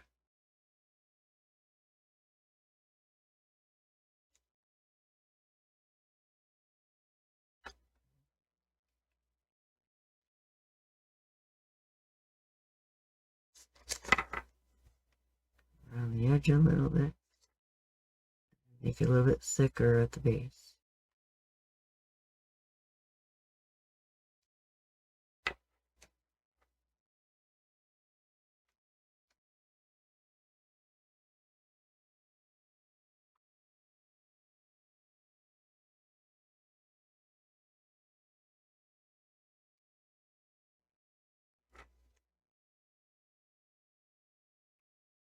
Oops.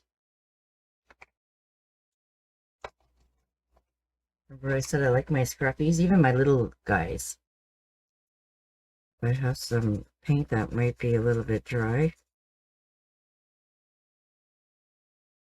I can use my scruffy. Try to erase some of it. Most of it. Excuse me. And then I can always touch that up a little bit later.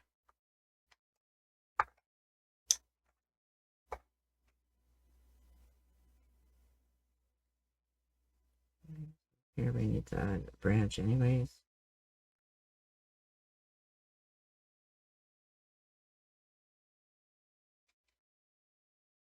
And then this one can... Maybe I'll be lucky and it'll cover it. Let's try to lean your painting on something, not like me. I'm up in the air, I'm floating all over the place in a small area. If you can't see, guys, please just let me know. Maybe if I'm off the screen for too long, I try to keep an eye on stuff.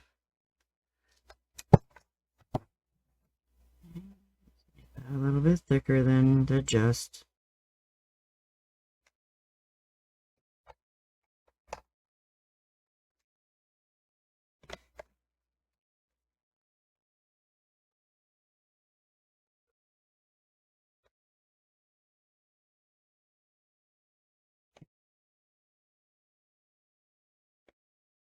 Might be from my sides. Be careful of your sides touching each other too close.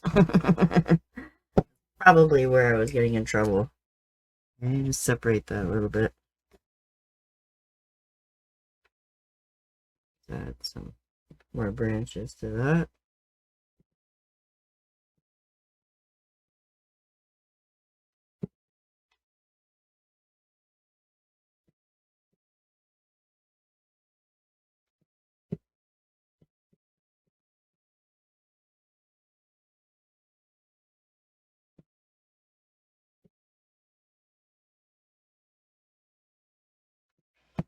Okay. I'm making a mess.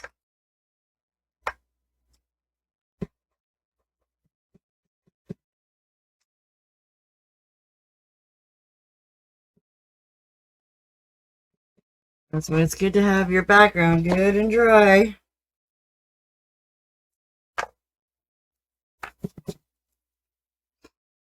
Okay, so you see how this one here is looking wonky here? Okay, so we just want to make sure that it's a little bit thicker. A little bit thicker here. Okay, so you always want the base of the branch to look thicker than the tip, right? You can always make it a little bit skinnier. Add some more to it.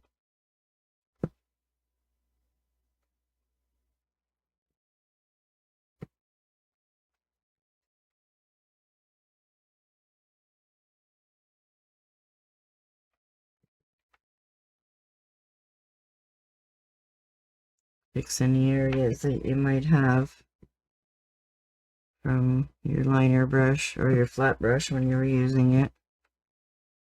Right, so you can make them a little longer and a little bit skinnier. Right.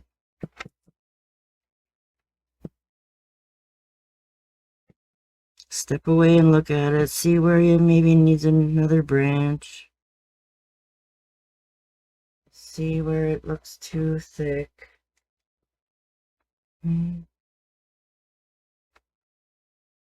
See, this branch here is all the same thickness there, right from the tip, so I need to make this bigger. Okay, you can bring it out that way. Make it a little bit thicker here underneath. And bring it out longer. Okay. Small it over here.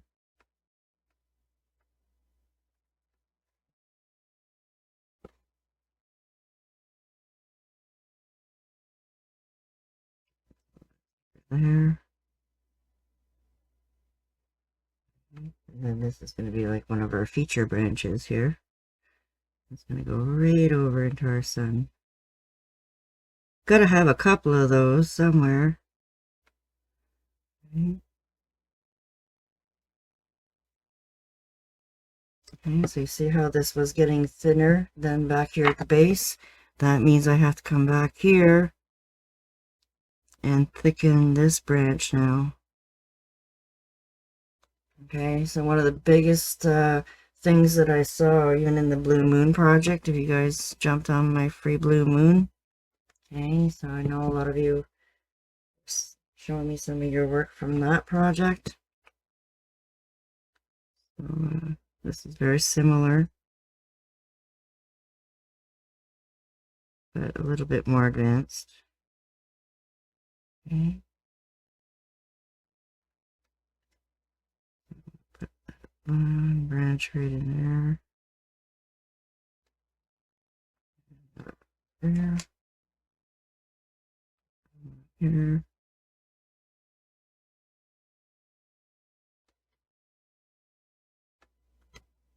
My black is getting thick. It's not allowing me to give me nice lines, so once in a while, add a little bit more water.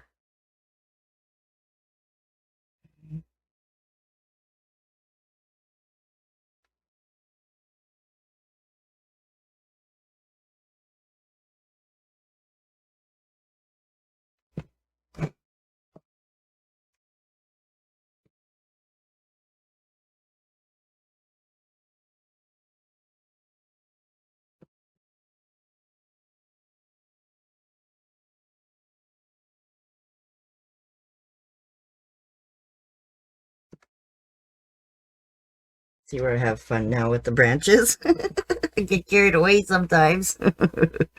Okay, so again, take this step back and look. Where is it that I gotta thicken that branch so it looks proportioned again?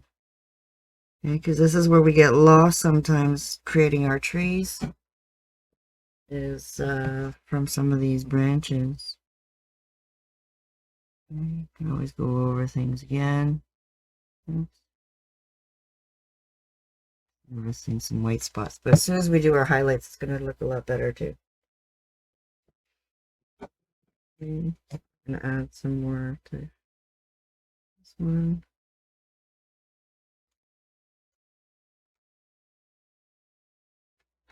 Try to stay really tiny with this one.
And then I did a little flower over here too, a little quick little flower that I did over there too. Oops.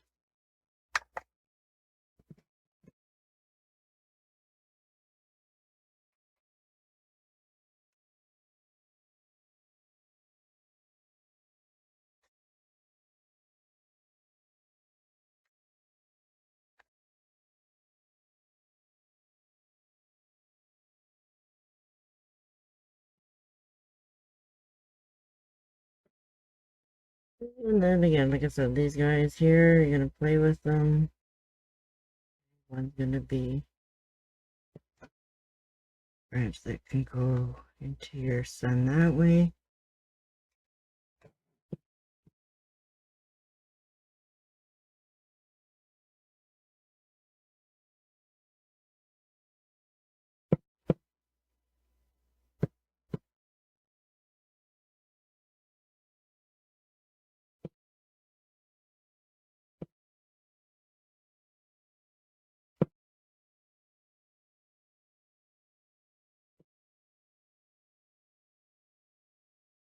Keep playing. There's smaller ones. Just remember though how many branches that you put on here. You're gonna have to add highlights to them, so worry about how many you're gonna do.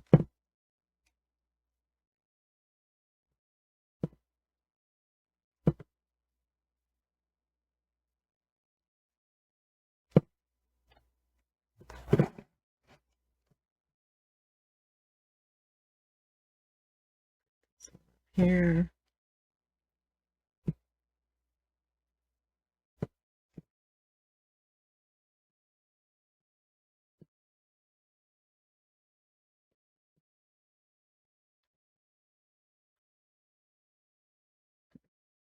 This one could be a broken one. We'll play with this one. I got the lights shining very bright on me when I'm recording, so sometimes it's hard to see what I'm even doing.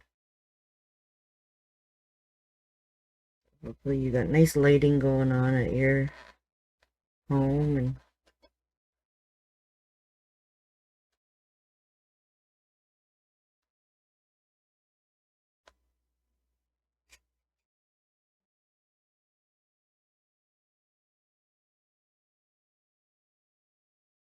especially with the wet paint.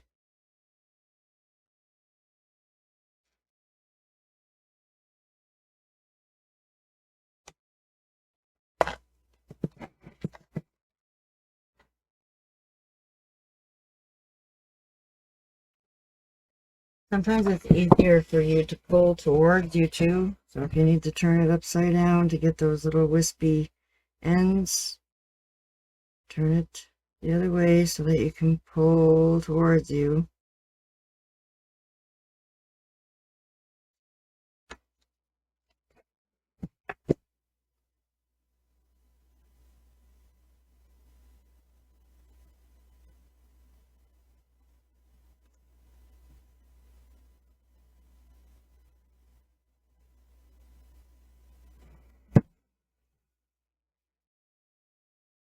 Okay, and then you're going to play around with all your sides. I got something missing here.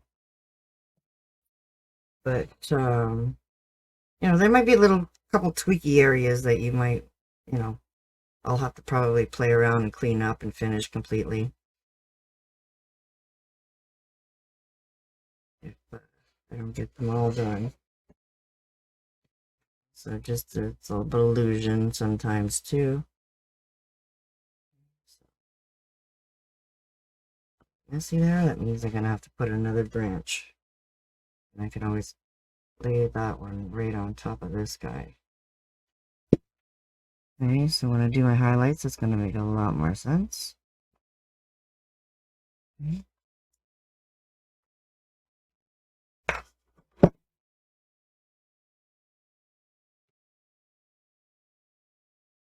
I could probably sit and play with this for hours.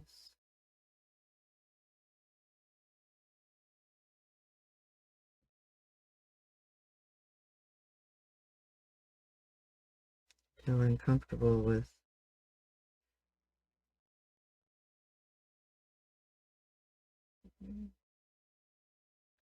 If you get tired and frustrated, just give it a break, step away, come back to it.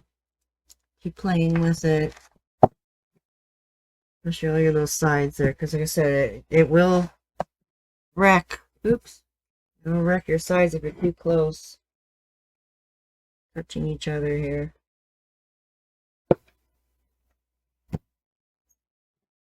Alrighty. That's good for now. You can always tweak it and add a little bit more to it later. There's always a point where you say, okay, do I need more or should I stop? Because if you, like I said, you can take over your sunset and then you won't even see anything anymore. So you still want to be able to have that nice glow behind it. Right? And so you can see how much is really hidden now. So we can add just a few of those little wave streaky marks here and there in between the trees and tweak it up a little bit. or if you have any spots that are dirty from your flicking, that you might have had a spot of black or white on there. Alrighty. So I kind of like that little blue spot behind this tree too. The way it fades in there.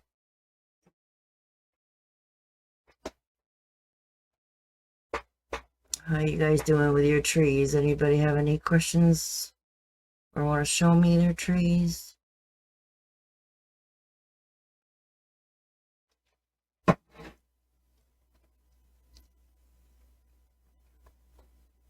Still working away, that's good. So if you can have at least one, one of your big trees done and dry, it doesn't have to be totally dry, but we can definitely play around and practice with one tree here, and then if you don't get it all done with me tonight, then at least you have a couple trees that are totally finished with me.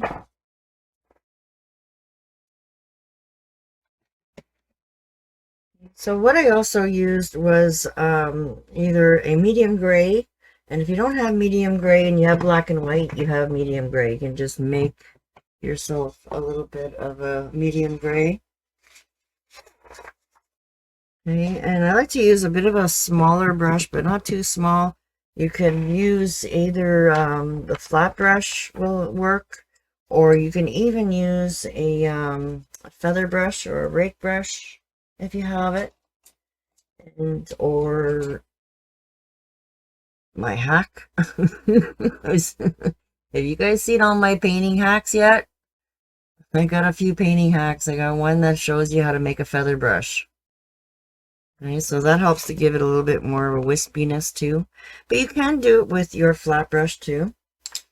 Or if you have an old flat brush that's, messy on you, you can definitely do that as well.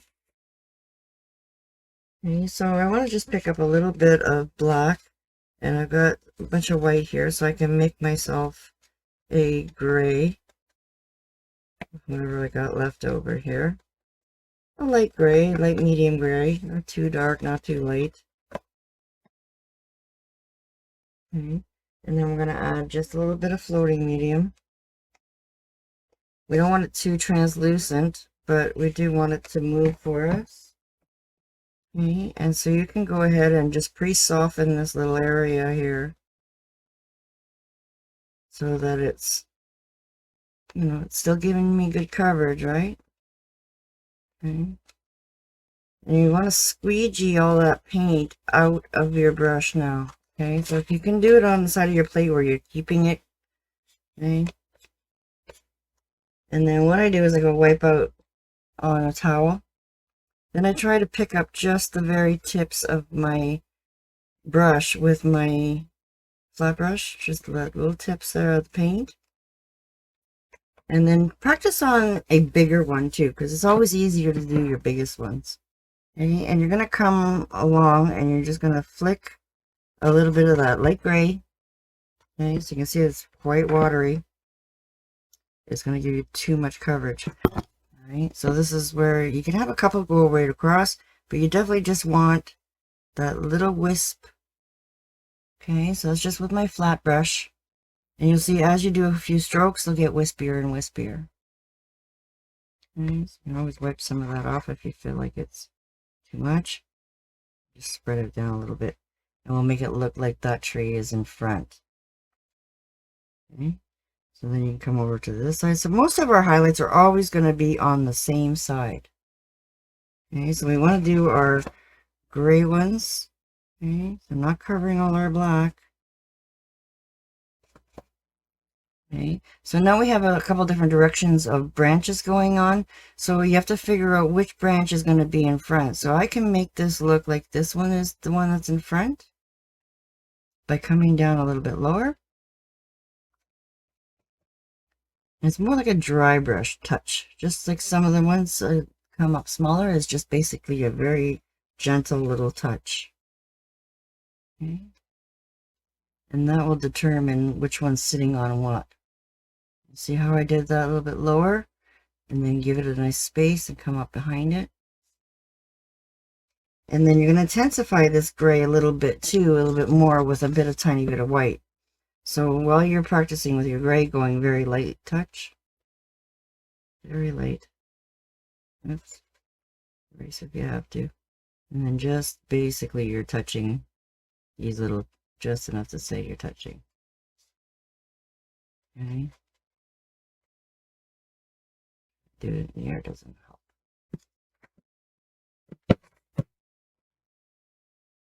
So I want this one to sit in front. So be behind.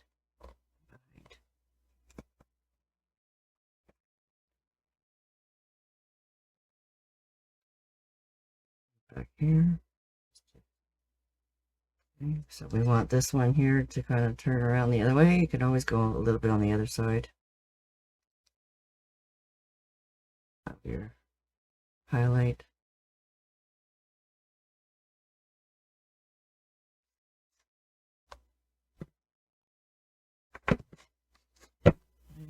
And around the corners are a little tricky.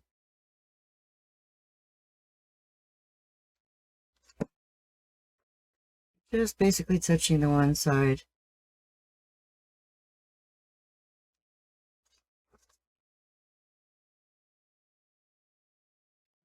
And we're going to decide where this branch, because it's going on this side, we need to come a little bit on this side, just to flick it a little bit.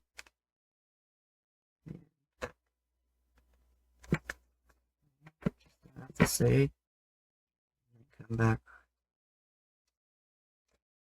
Just keep separating them, okay, by the highlights. Wherever you have a little, your choice. Just touch.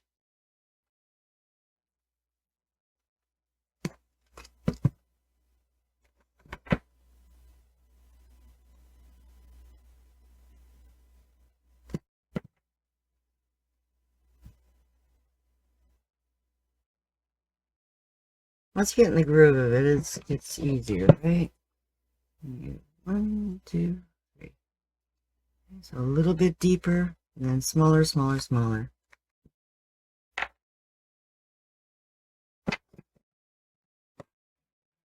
Just take a look at where your highlights are going that you can carry through.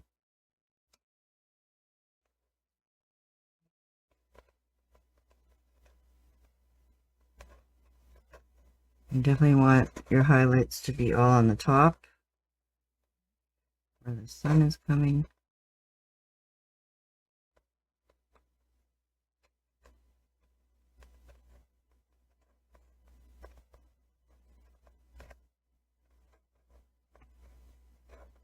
These small ones are just basically touches. So you're just going to keep doing all your separating.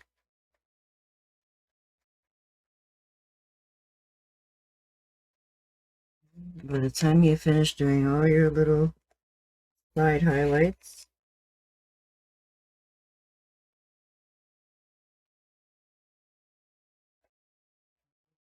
flip that over a little bit so it's over both of them.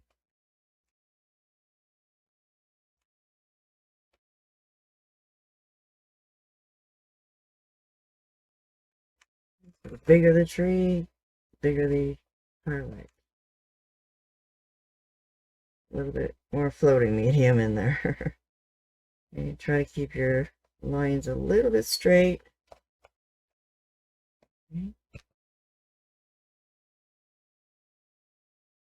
You can see that I'm actually picking up a little bit of white and gray in my brush somehow.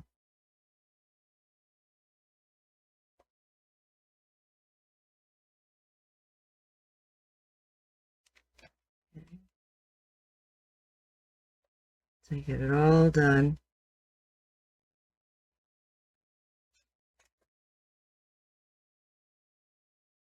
And then you're going to need some fresh white. And you don't even have to clean your brush, guys. You can just pick it up with your brush is empty now, and where you wipe off the excess, you can have that little bit of a dirtiness into your brush. Right? And then just go over and pick up a little bit of fresh white on the ends. Okay, so it'll be just like a little softer, dirtier white. And then now you want to just do it every once in a while, skip some spaces. Okay, so you don't have 100% always going the same. And then just touch the side a little tiny bit on some areas. Okay, so then that way they're not all big and the same. Okay, and then you can just go in and clean up your edge just a little bit.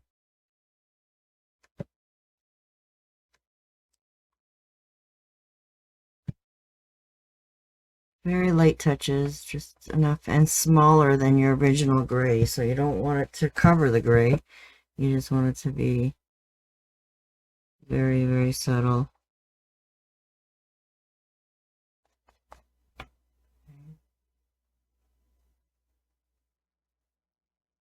Almost like a dry brush.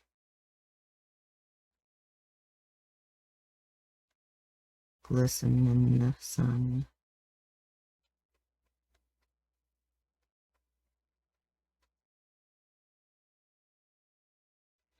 A little bit of floating medium in there. Wipe it off on a towel if you feel like you got too much.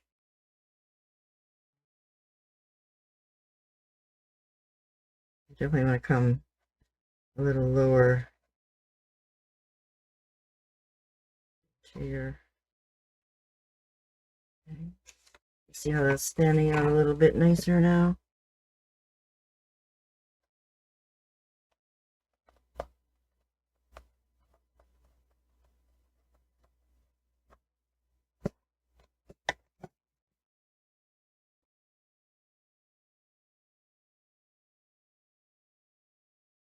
Click, click. And if you have the feather brush, or you want to use something like that, then you're definitely going to have a little bit lighter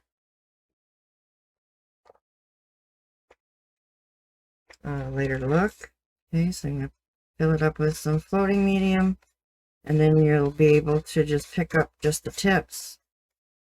Right, it gives you a little bit more streaky look. Then you can, oops, I almost did it. I picked up pink. A little bit of floating medium in there. I always like to show you different ways of doing things, right? A bit depending on what brushes you have. Okay, so if you want to do the flat brush with the gray, and then just come along and streak a little bit with your feather brush. You always come in and do just a little bit of touches there this way, random.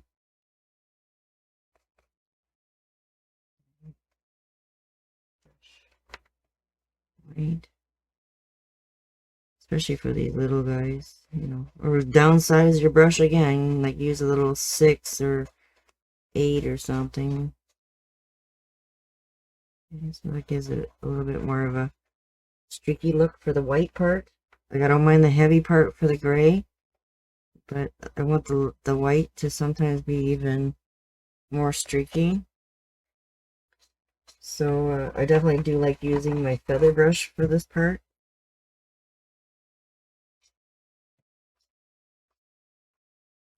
Or a fan brush, if you have a fan brush.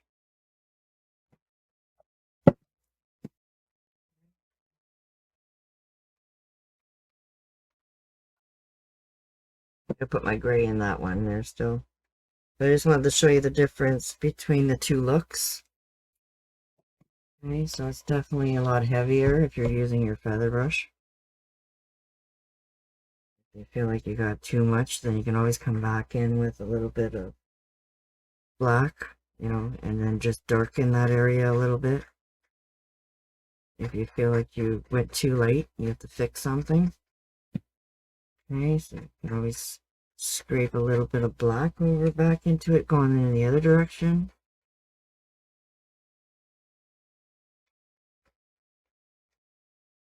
That helps soften things a little bit too, especially in areas that you might have went a little too heavy. Just make sure you have some water in it though, guys, so it's not leaving it brushy strokes on the back. You actually want to see those little wet spots, little hairlines.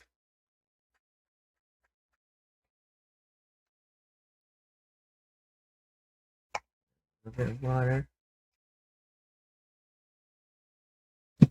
And then pull it towards you too helps. Like I'm used to painting in a lot of different directions, right? So if it feels more comfortable to, you're right-handed and you want to do that little, you know, movement, you know, then that helps too.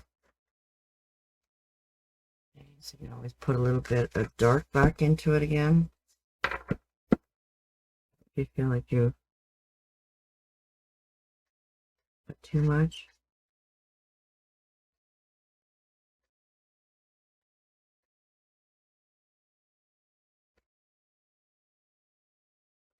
Play with it.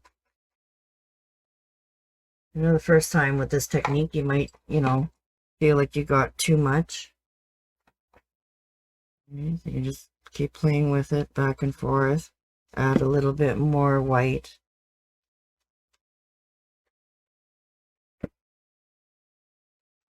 Let it dry. If you feel like you're not comfortable with the wet on wet. Every once in a while, pull some right across and then some are just on the outside.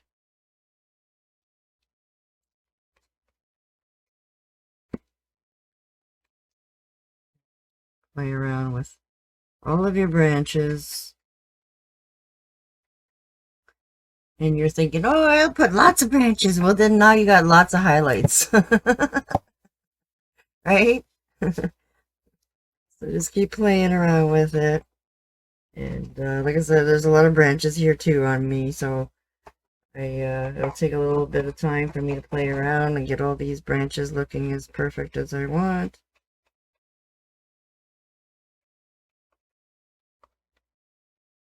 You know, it's not a big deal. Like I said, if you feel like you got it too light, just pop in a little bit more black, carry on, and let it dry, come back to it, you know. If you feel like you did too much, oops, make sure you got clean black. It's dark, and then you can play with your little streaks in both directions.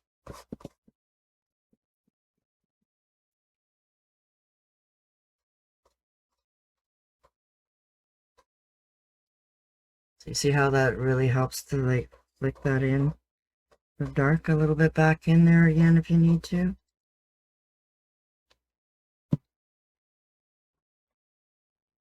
And some brighter areas. Just every once in a while.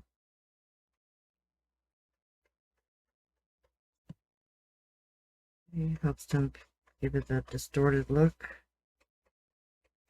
Almost like birch trees, kind of, in a way.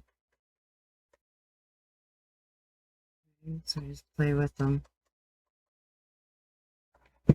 And then the little flower that I did in the corner. Okay, if you feel comfortable, you can put them in there. If you don't feel comfortable, you know, it's a little bit of one-stroke technique there that I did to do like a little wild flower. Just out of the blue by itself. And I definitely downsized my brush to a 10 or even a 12 for this guy. And you definitely want to have some clean white here again.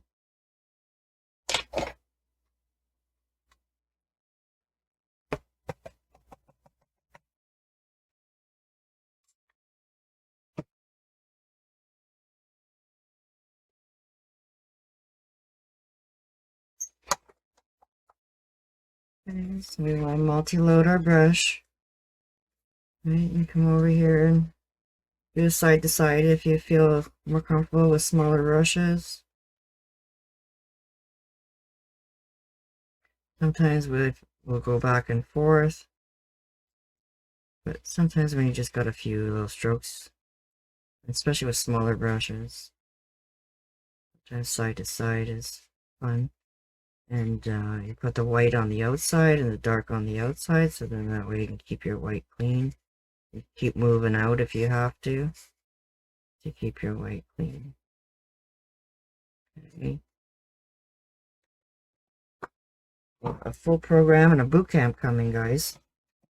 If you want to.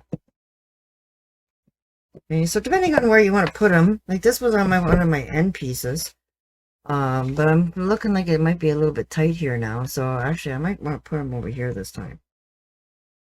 Okay. So to do these flowers, you're just doing a pressure, a little bit of a wiggle, and then I was going right out to a point. Okay. Got a little bit too much light looking. Gonna go in, grab a little bit more dark. Okay, you can always go over it too. A little bit less white. Okay, so sometimes we have to start our stroke a little bit. 1, 2, 3 helps to blend it our brush a little bit. Then you're going to put pressure with a couple wiggles, jump up on your chisel, and bring it out to a point.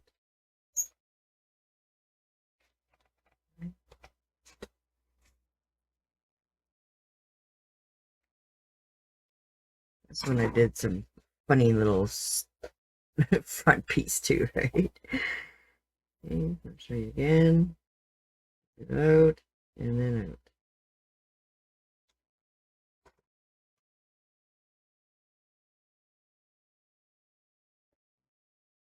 And you can do a little slide motion here, and do it just straight on the other side. Just have your wiggle on the one side, and straight down on the other side. Oh, do it all in one if you want. And slide it down.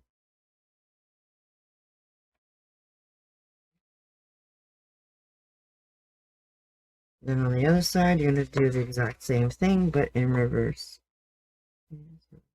Out to a point, and then slide.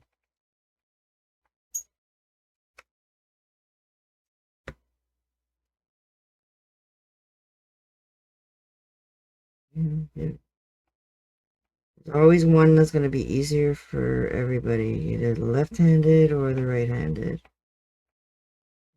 So that's how I did that. Just trying to push my black out a little bit so I just have a little bit of highlight on the outside. Okay. Then I have like a little bell here shape underneath. Right? You can just sneak that in there. Okay, just so you have some darkness back there. And then what I did was to join them. Okay, so you're going to use that as your pivot point. Okay, and you're going to come down and around, and then you're going to end over on this side. Okay, it's a tight little stroke there. Okay, but it's like a V, so you're going to go all the way around. You're going to follow just underneath the underside of that petal. Come down, and then work your way over to close it. Okay. Little sneaky way of doing it there. Okay, so I'll show you again. Hopefully my hand's not in the way. Okay. Follow that from the bottom of that, in, out, around, and close.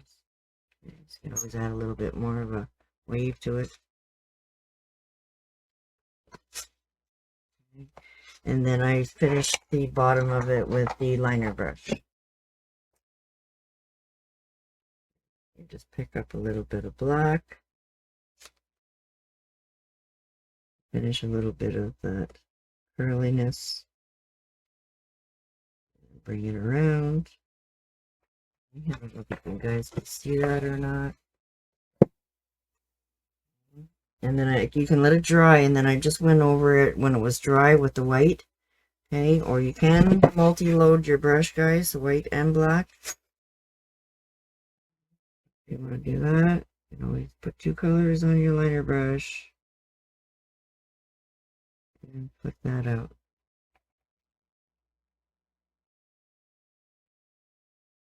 Then I did a few other little, like I said, just with the white. But I would wait till that's dry so you can get some really nice little fine lines with the white to add a little bit more highlights in there. And then I used a little bit of that pink and white just to give it a few little stamens. And again, you can wait till your black is dry. Okay, so that it looks nice and bright. Feel like you have to.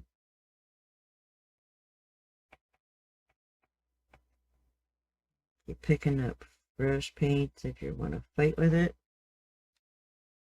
Not too globby. So it sits right on top. And then, like I said, let that dry, and then you can always add a few little white highlights.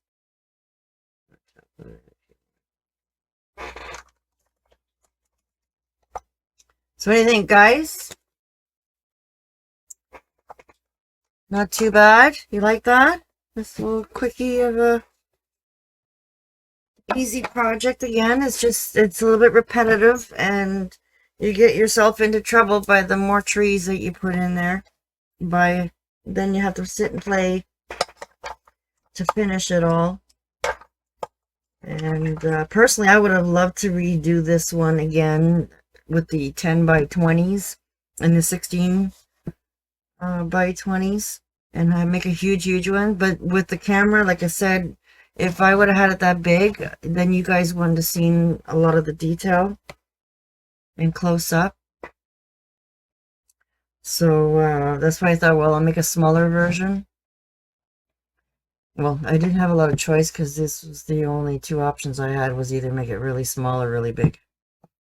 And I don't know where I got those other 6 by 12s or whatever they are, 5 by 12s. I've gotten them a long time ago, and it could have been even in a dollar store, because some of the dollar stores are all different. Some of them have better quality canvases than others. So you just gotta shop around at different dollar stores if that's where you've been going. Because I know Michael's, unless you have a 40% off coupon, which helps. You can definitely get some deals on big canvases. So you guys got some more playing and fussing to do to finish up your designs, I'm sure. Okay, and let it dry and add to it. And then I want to show you guys how I add those little extra highlights in there too. Okay, so again, you're just going to pick up some clean white and just some floating medium, just so that you can get those, just that little tiny bit of color.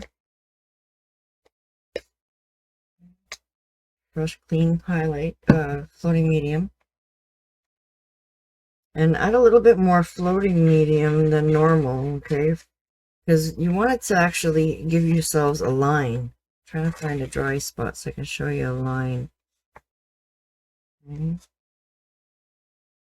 Add a little bit more fresh paint. And then if you have enough medium, it'll actually give you like little lines when you push on it. See how I'm pushing on a little bit of an angle? Okay, and it pushes that white paint up. So hopefully I'm not picking up gray when I'm showing you that there. Because you just want white, guys. Okay. Get paper out to show you.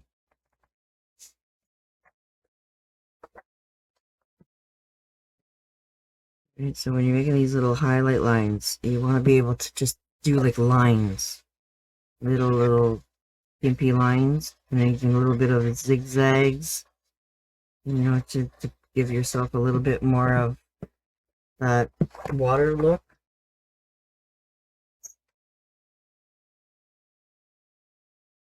Okay, so you can just right on the top of some lighter areas,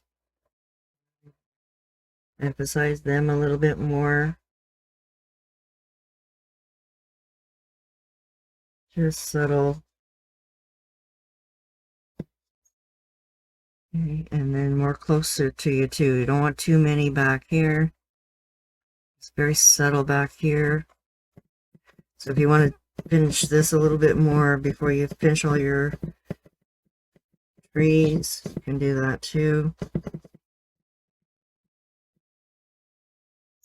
Just to add a little bit of water movement. Just subtle here and there. Less is sometimes more, guys, right? Sometimes we just need that little bit. Like it's coming in behind the tree. Around the sides if you have any spots. Subtle.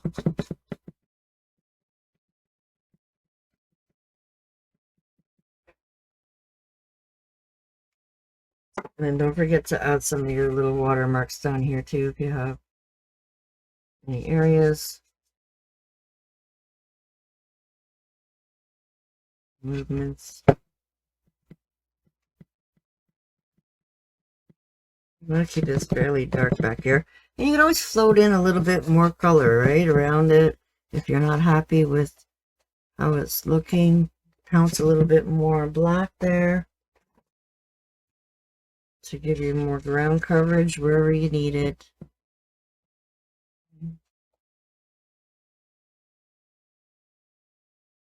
A few little water lights. And you could have put a little haze through your sun too. I'm not sure if you can see that.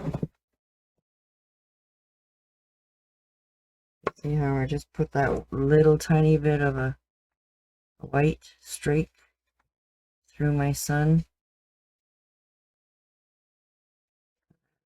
Please.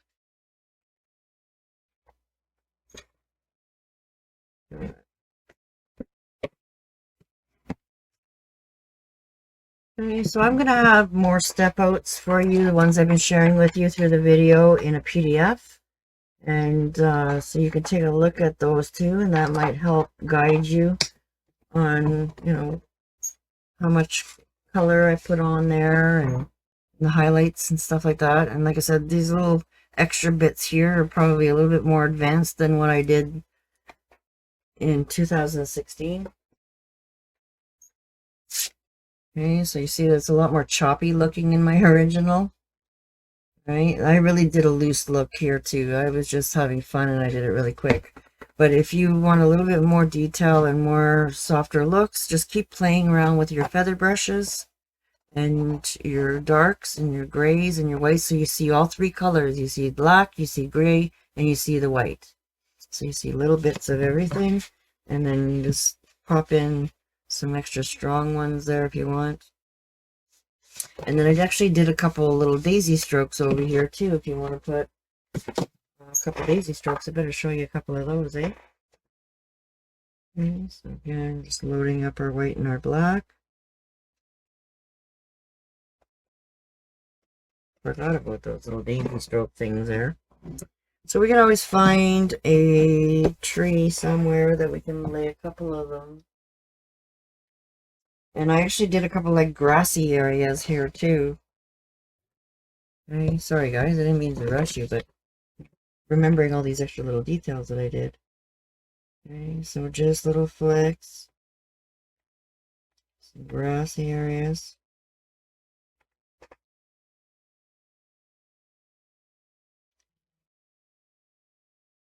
Put some in front of the tree. Because I have to remind myself even what I did in my painting sometimes. This was an original that I put together. So I was like, where was my mind that day? I don't know. Okay, so have fun with it. Have some grass. And then we can add maybe over here little tiny little something different. Okay, so you're just doing little daisy strokes.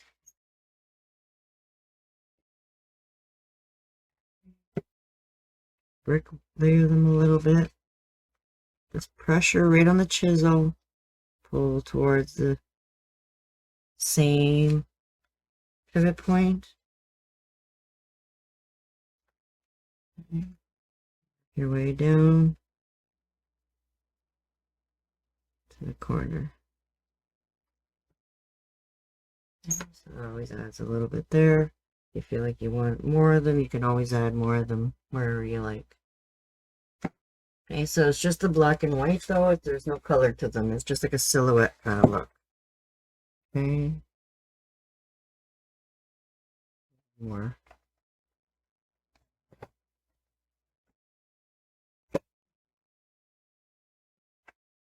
Put a few more grass strokes here. Make it your own, guys. Have fun with it.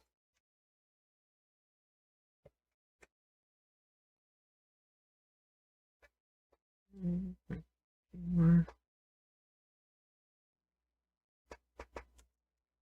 Every single time I do this, it will probably look a little different.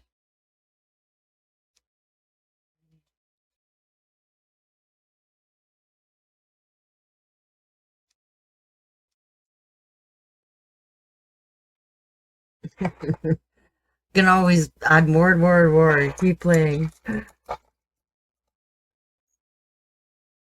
Alrighty. Well, daisy strokes are some simple ones. So if you need more help with your stroke work, I'd love to help. I have private Zoom options as well, and lots of pre-recorded courses to jump on to help. If you would like to take more courses, which is highly recommended that you have the full intro program, because there's so many practice sheets and more videos and lots of hours of assignments and stuff like that to play with to really hone in on your one stroke skills. If you guys are interested, just let me know. Alrighty, so definitely a little bit brighter than my last one, eh? A little bit different. Well, I hope that you like it. You're gonna send me your practice of your work and your finished designs, okay? I'm gonna continue playing around and paint some more and finish all my branches. Happy painting, guys. We'll see you again soon.